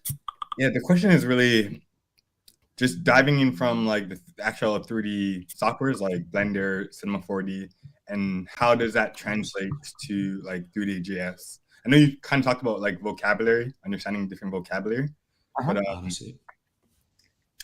yeah. So is there more you can do to really hone in on those skills and make it like transferable? Yes or no. I mean, like the vocabulary comes in handy when actually like you need to understand like better like the 3D in general. So it comes helpful because you can understand like you know, the meaning on that words, and sometimes like the features that you have in Blender and Cinema 4D can be reflected inside, for example, like some, you know, structure on the code in like Free.js, stuff like that, like, you know, little things, but it's not like totally related. To respond to your question, and I don't know if I had the answer, is that basically you can like starting like, for example, like, so Blender is more like web-based, Cinema 4D is more like for like post editing and in general like renders, if we're talking about like cinema and visual effects. So I will say that probably like to start, if you want to start like to learn 3D, is probably like Blender the best option you can approach. And at the same time, like there are like a lot of like guides you search on Google, like GLTF, GLB, Export, Blender, 3JS. So like, for example, like the Bruno Simon like course comes. Oh, that's who I was going to say. Yeah, Bruno. Sorry, I was trying to remember his name, but he's the guy. He's got a wicked course on it. Yeah. I thought about that. So like Bruno Simon, like you know, this course that it's called like 3JS Journey, where you can actually like trying to understand how you can create the bridge between Blender and 3JS. So in Blender, for example, if you design like a model and then you export it in GLTF, you can import it inside the 3JS scene. You can like add lights between code, through code. And then, for example, you can use Draco Decoder to like compress your code if the polygon have a lot of vertex. There are a lot of tricks, but it's always practice. So you need to understand like before Blender, you need to understand the vocabulary of Blender. You need to understand how to position lights, ambient lights, spotlight, stuff like that. And then you need to understand like materials and shader and textures, because actually, so if you're in Blender and or Cinema 4D, whatever, and you actually export the render, so you render the scene, you have a result that is like a good result that you actually seen on a JPEG. So if you export that model inside and you import that model inside the 3JS scene, you're not going to see the same result, because actually you are talking about web. So like there are like some tricks that you can use. For example, like baking is one of the things. So you need to, so if you have like a textures and like materials over the model, you can basically like divide the model, so the bones of the model, with the materials and textures, and you take the textures and materials and basically you can bake it inside a sprite sheet. A sprite sheet is basically like kind of like a 2D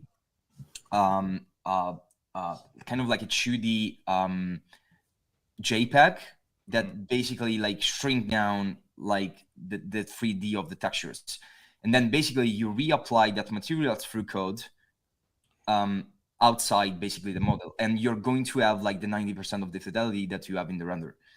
So it's all practice. You need to understand before like that kind of tools, and then you need to understand what's your process to create the bridge between each other. Okay, sorry. One follow-up question. I don't want to take up too much time. So you're talking about like pipelines and workflows, right? Is there a way to go like the no code route versus learning like code to do what you're talking about, or is it just going the code route? So no. For in 2022, I guess that there is no like trick to do that. I mean, if you want to, I mean, it depends. I mean, Webflow have like Lottie.js, so you can export like the JSON, and then you can like blah blah blah, After Effects, stuff like that. So you can do that, but at the end, the result will be totally different. So if you want like to interact with like some 3D models and stuff like that, you need to use code. So if you want to create something that it's very interactive and at the same time that is very immersive, unfortunately, like code is the only answer. Or maybe you can use like Spline. Spline, I was gonna just say on that point, Niccolò. Actually, it's funny because I do work with Vectory, so they're obviously one of my clients, and I am a little bit more aware of where they are with their product. It is a no-code solution, and there will be possibilities to integrate that with Webflow. They are going to be introducing animations and interactions to their models that are coming from Vectory. So I think that option will be on the table, but I think ultimately if you want to look at the level of execution, while Vectory, I'm not disheartening it and saying that it can't produce some good levels. I think ultimately for the experience and the level of detail, code is definitely going to always be the better option, because you're going to get more control, you're going to get better output, you're going to be able to control the performance, you're going to be able to control all the different aspects and elements, where something like Vectory, which I think will definitely be a really good bridge between that. The first port is obviously learning 3D, then the next one would be learning it in Vectory if you was going to go down that route, and then obviously you'd need to understand how to use Webflow and interact with that. And like Niccolò said, when you create renders, they don't just render the same in the web browser, so there may be some differences and tweaks and alterations that you'd need to make in that process. But yeah, I think Niccolò's right. If you're going to go into that 3D WebGL space, learn that experience, and Bruno has probably one of the best courses for that experience. Yeah. If you really want to get into it. So yeah. Cool. No, thanks guys. No worries. I really want to learn, but I don't know why. For me, it just seems so complicated. Because it is. Yeah. What, Melissa? 3D or code? 3D. 3D. 3D? No, it's not that complicated. It's just that initial learning curve. No, it's, from my perspective, like Cinema 4D is more complicated than Blender. So I would say that probably if Blender's the one to go for, then yeah. Would you recommend Blender? Yeah, because actually, for example, if you need to add like, a Babel something, Blender call it like modifiers. Instead, like Cinema 4D, for example, if you have like, you need to use like a cloth, like over like a cloth over like a model, you should like set like soft body and then a collider. So that it's more complicated. And the point is that it's not web-based. So Cinema 4D is not web-based. If you look at, for example, like Figma is web-based. So what you see in Figma is actually reflected inside Webflow, right? So Blender and Free.js, it's kind of like similar, because like all the words and all the features that Blender have in certain kind of ways is reflected on how like Free.js and the structure. On the code stuff. Yeah.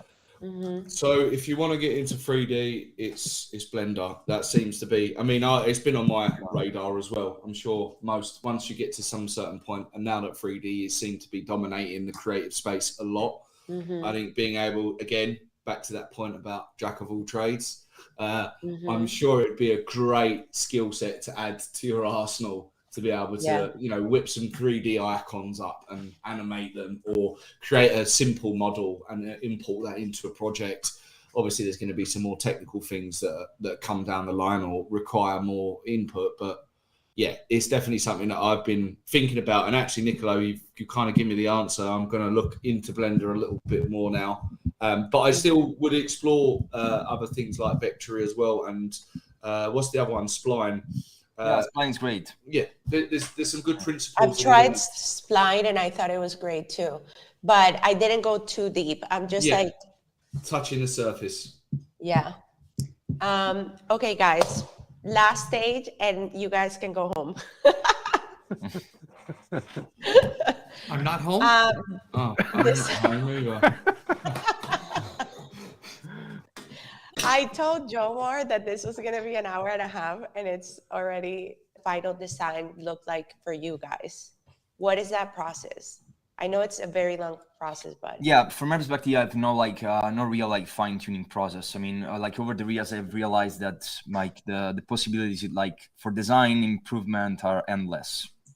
But these, from my perspective, are determined by how the design is set up and the vision that you have behind it. So for example, in general, thought like the last part of the design is the motion design and the design system, usually for me. Just like, so the motion design is like the fine tuning, because actually I started like in this case, like starting like motion design before. But for example, like usually like do Figma for, that's an interesting question, because actually, so until like 1 year ago, I always used like After Effects. That I always like found it like very, very tricky, especially like for simple things.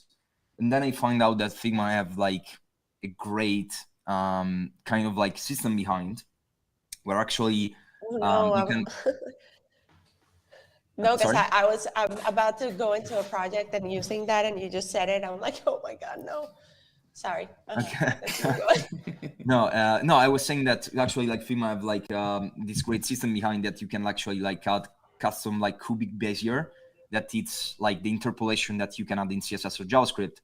So it means that basically what I create in Figma is kind of like a Bible for clients and project, where at the end of the project, I provide to like the clients or maybe the developer team, in case I don't like take handle about like development process, like code easing and timing about animation and stuff.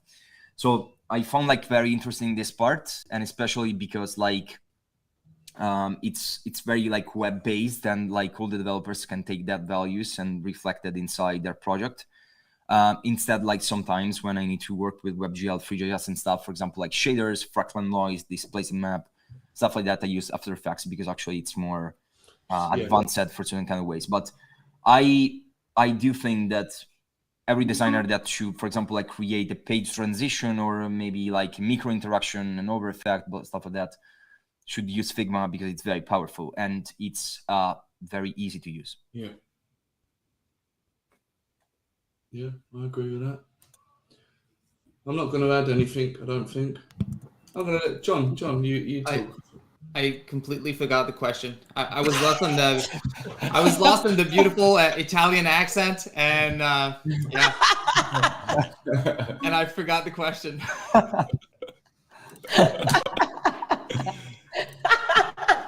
Okay, so the question is, what is your process of layout to final design for you?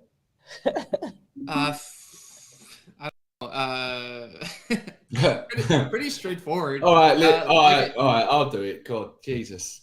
No. It's quite simple. Well, that's the thing. It's quite I've had simple. like 3 beers now. I'm a bit lively, so. My process is very iterative. I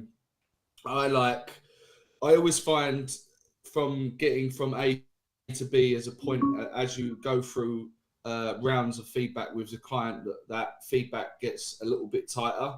And again, outlining how many reviews you do in that. So I would probably do, for instance, a mood boards, do some mood boards, get a general census, get the client on board with some overall direction. Then I'd move into a concept phase. This is where I'd probably explore 2 or 3 different kind of concepts. And I would probably have 2 to 3 rounds in that concept phase to finalize a final concept, which a final direction, which would probably be based off a homepage as an example. And inside of that process would obviously be animation ideas. It would be thinking about systems and designs. And yeah, just getting to that point would be, 2 to 3 rounds of reviews and being quite iterative. And I think warning alarm bells would be if your feedback is getting bigger and bigger as you go through the process, something's going wrong. It should really be getting tighter and tighter. And that would be the goal that I would always look at. And again, back to them points that we spoke about earlier, I was noting down feedback, making sure that you track feedback is really important. Again, to cover you as you're going through that process, that you understand the feedback that's been given and that you action that feedback in the most effective way that you can kind of use that if it needs to be used. So yeah, that's kind of my little process. And ditto. I think me and Jonathan obviously work in a very similar way. But then again, it depends on the project, right? Because I have those projects that I'll work in a more templatey fashion, and I won't feel like I need to do a lot of prototyping beforehand. But if, let's say, the project has a lot of video and we need to test the interactions we want to merge with those videos, and it may be technically too heavy for a website or whatever the case may be, then I'd like to experiment before settling on a design with the client. Yeah, I agree. I think there's definitely a dynamic situation in there of understanding when you might need to provide a little bit more, or whether you need to explore a little bit up front. And again, I think that just comes with time and dicifying yourself with lots of different types of projects and understanding which ones you need to give a little bit more in, which ones you can kind of run with and be a bit more free, which ones you need to kind of hold the reins and spoon feed. You know, there's many different kind of dynamics that play in that situation. Yeah. And with experience as well, because after a while, when you've done a few, you know that, oh, that's not going to be feasible at all. And you can say that right off the bat to the client. And sometimes you just got to see if it's possible to make it work in Safari, you know? Don't forget Firefox though, man. Yeah. Like 90% of every developer probably doesn't even test on Firefox. Really? I don't know, probably. I see a meme the other day. It was like, make sure you test on Firefox. My worst one is Safari by far. Yeah, mine too. Yeah, there is always a few nice little surprises in Safari for you. Okay, guys, last question. No way. Really?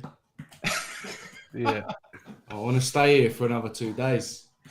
Let's do it. Let's do a sleeper-thon where we stay up 24 hours just talking Bear Breeze. Yeah, it is a festival. Come on, you know you're having fun. Yeah, it's good. No, I'm enjoying it. It's a good crack. Okay, so let's how go. do you deal with wait, I forgot it. What? Yes, I've thrown you off. No, stop. I mean, I got a question if Yeah, go. Okay, cool. Yeah, I mean, I would just love to hear how you guys like determine when a site is done. Like, you can probably iterate it on like a million times. I'm sure we have all gone through that where you could like spend an endless amount of time tweaking it. But when is there things that you look for when it feels done, or is it just when you get too burnt out on it and you're like, okay, this is done? Give the typical answer and say a design is never done. It's never finished. I think, I mean, I'm speaking on behalf of me, probably most creatives, but even when it's done, you look at it and you're like, oh man, I should have done this, or maybe I should have tried this, or maybe I'll just tweak that a little bit more, and that I think that's the hardest thing about it is, yeah, when is that point? I don't think there is really a defining moment. I think inside, I would say when you're satisfied, when you feel like, yeah, I'm okay to let this go. I've done probably as much, maybe too much more than I needed to. And I'm just going to keep going round in circles. And I think, again, it goes back to that point of going away, leaving it for 2 months. And I'm sure when you go back to it, you'll be like, yeah, I'd change that. I would change this. I would do this differently. So for me, I think it's when you feel satisfied in self, but I don't think ultimately it's ever done. Mm-hmm. Or when you're sick of it. It's done when I'm done. I'm done. Or when the client really pisses me off and I've had enough. What about you, Niccolò? We're taking over. Yeah, I have like the delusional paranoia of the designer, so I agree with Joseph. I mean, like, I design like after like not 2 hours, like 2 minutes. I don't like it anymore. I mean, just like to tell you this, I finish my portfolio after a year, and I say I wake up in the morning and say, okay, I don't want to publish anymore. I don't like it. And this is classic. Yeah, and at the end, it comes like really well. I mean, a lot of people say, wow, it's like a piece of art. Like, wow, we'll have a budget. But at the end, I say, okay, I don't want to publish anymore. No, I'm not happy with it. I know that's my girlfriend say, okay, really, I'm not joking. Yeah. And my girlfriend like said to me, okay, you can do that. I mean, you work on... Guys, Niccolò Miranda has this problem. So you're not alone in the world. Yeah, you're not alone. We've created 3,000 versions of our portfolio. Yeah. And I think it's... Yeah, starting with you, by the way. I'm going to put you out in the spot. He has a portfolio he hasn't launched, and it looks so good. Yeah, but that's the thing. I've got about 3 portfolios in my Webflow account. Right? I've just not, like, I get these wild ideas, and I'm like, yeah, this is what I want to do. And then, like as Niccolò said, like a year process, your mind will change about 1 million times. You'll see someone else's portfolio, and you'll be like, oh shit, that's really good. And then you're like, you start rethinking the wheel again, don't you? You're like, yeah, but what if I do this?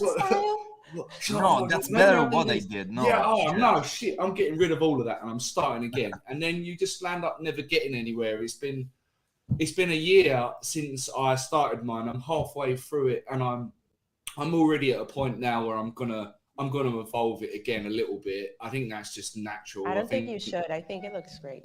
Yeah, but it's look, in my mind, I want it to be better, and I think this might be getting into a little bit of our mindsets as creatives and the way that we are. Like ultimately, I would probably say that we're kind of happy when work goes out, but we're not ultimately happy because we want it to be better. We almost want to see it being better, and we always want to do something better. And there was obviously a question in here from Maria Martins about imposter syndrome. Yeah, Let's talk about that.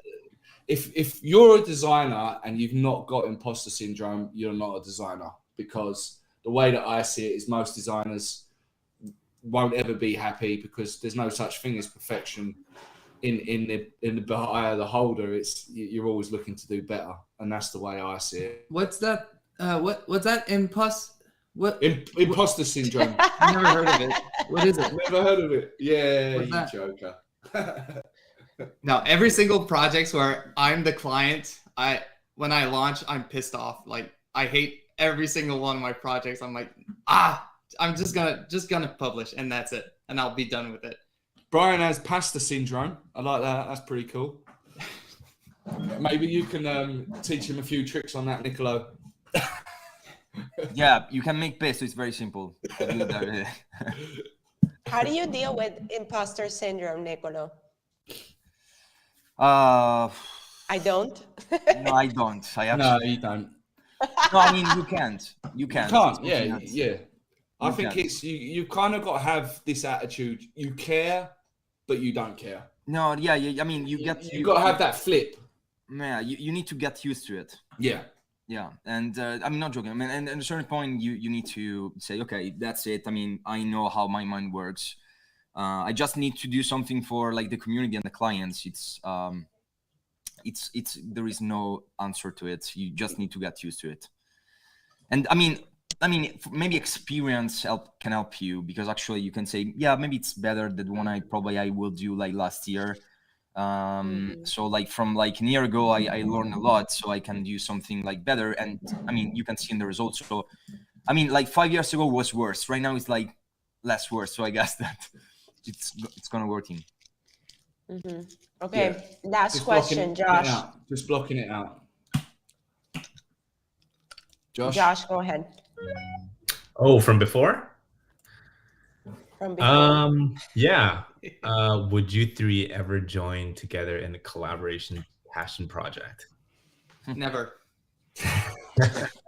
I'm not working with none of these people. Yeah, sure. Why not? Or have you guys ever consulted each other in your networking? It's not a serious question. It's just we have. I contacted Niccolò some time ago. Nothing really progressed in that. Me and Jonathan have been speaking on numerous occasions about trying to collaborate. I think one of the things that we both said, one, we wanted to do more for the community, and I think it's obviously great, having Jonathan and Niccolò come out and talk, and I think that would be a good thing for us going forward to continue doing this stuff, so that we can push our wisdom and creativity and all of that kind of stuff. And it seems that you guys, really respect our opinion. So we obviously really appreciate that. But yeah, it would be sick to do a collaboration between all three of us. I think we've all got something distinctively unique about us. We've all got lots of different creative inputs and ideas. And I'm sure whatever we did would be winner, chicken dinner. Mm-hmm. Yep. It would really be something. And a real mixture. What would we do? Okay, so what would we do? We have the Brit, we have the Italian, and the Canadian. So that's a good recipe. You're the French Canadian, aren't you? Yeah. So I got guys. Drop Rex on the chat. What should they do? A website for what? It has to be something out of this world.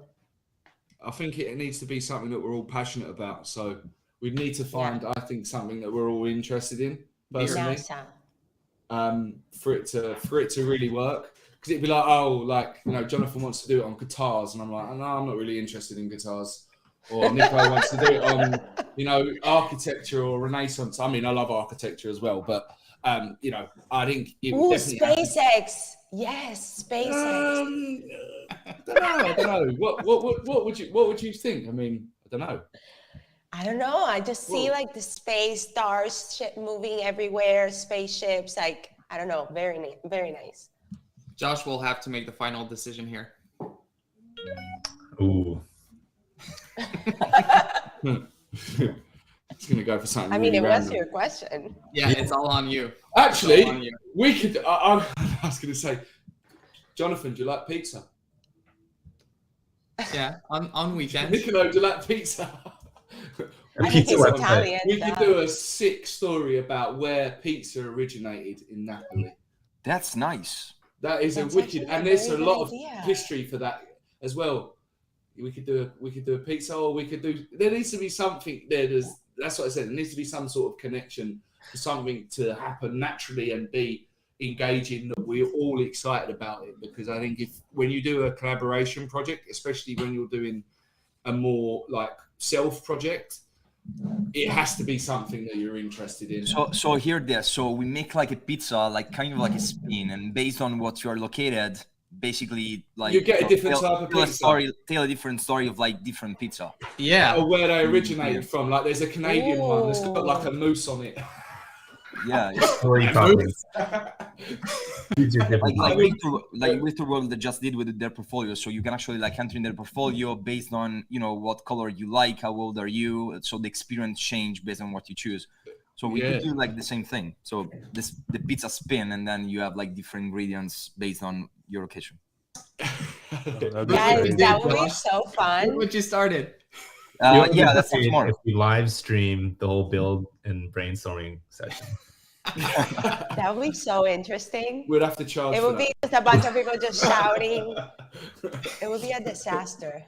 No, I think is that kind of Niccolò, your idea? You know, Victor just released his new portfolio, and his approach was like really unique. The way that he approached his portfolio, it was like he flipped the whole experience of coming onto a portfolio, and it was like the questionnaire thing at the beginning, and the way that it takes your name, and this whole kind of it was just completely different. And I think like that kind of vibe with the pizza and distinguishing different types of personalities, and then when you come to the end result, you actually get this kind of history behind that creation or something. That's true. Yeah. Hey guys. Yeah. Okay, guys. So thank you so much for this. You literally gave us such a gift. Thank you for your time, for sharing your knowledge. If you guys want to keep partying, we're going now to the club, which is in the town center. You can actually click my name and just follow in like a conga line. No, I'm kidding. But you can actually go there and follow me. We're just going to go there and talk and hang out. And that's it. Thank you so much. Thank you, guys. Thanks a lot. Thanks a lot for you guys for putting this together. It's a really good initiative. Yeah. Thanks for the effort and commitment. I mean, thank you so much, to everyone. It's been a pleasure sort of chatting. Appreciate it. I know we probably waffled on a little bit. No, I did. I always get carried away, but that's just me anyway. That's good. That's passion. Well, we're not gonna stop this stream. Like whoever wants to stay stays. The stream on YouTube is gonna stop. So yeah, whoever wants to stay. Whoever wants to go. Thank you so much. Bye guys. Thanks a lot. Bye, Niccolò. Bye. Bye, Niccolò. Oh. I'm also I'm gonna stay on, but I'm going to just take a few minutes away. Yeah. Isn't it your bedtime right now? Yeah, it is, man. 7 o'clock, man. I need to brush my teeth. Go fill out the hot water. Go put on your PJs and come back. I don't wear PJs, man. Natural? Straight in there. Yeah. Anyway, look, I'm gonna go, and I might jump back on in a bit. Same here. Okay. Take care, guys. Amigos. Ciao. Yeah, let's take a little break for real. I need to also take a break. Thank you. Keith, I'll be right back. Okay, cool. Definitely want to thank the Finsweet gang for hosting us. This is super awesome. Thank you, Raymar. Appreciate it. I don't know if you heard me, but it's awesome. Hell yeah.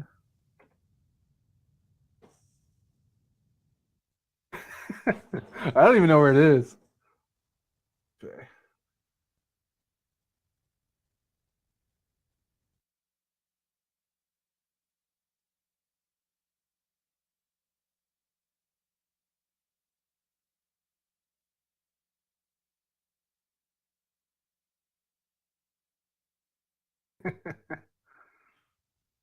Yeah.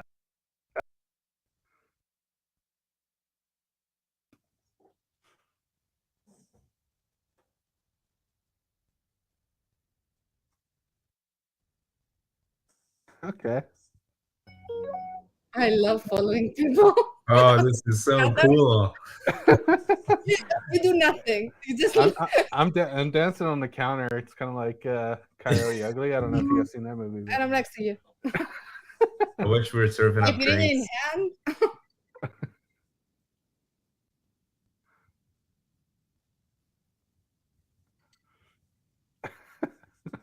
I'll be right back, gang. Raymar, how long did it take you to design this?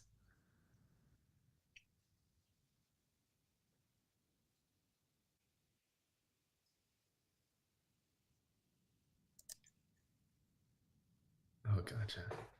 Very cool.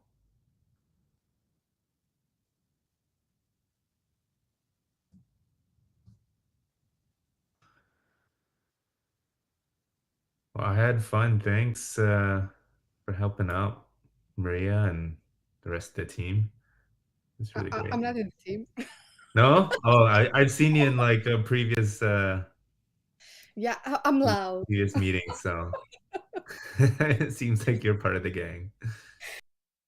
Okay, everyone, we're going to go ahead and close that out. Let me actually mute here and gather. We're going to go ahead and close out the live streams. If you've been joining us on YouTube, thank you so much for hanging with us during Flochella week 1. We'll be back next week with a whole new presentation. The party's still happening inside of Gather. There's a bunch of folks inside of Gather still hanging out. So if you're interested, the link is in the description if you want to jump in there and hang out with us for any of the rest of the event. Otherwise, we'll catch y'all later. Okay, bye.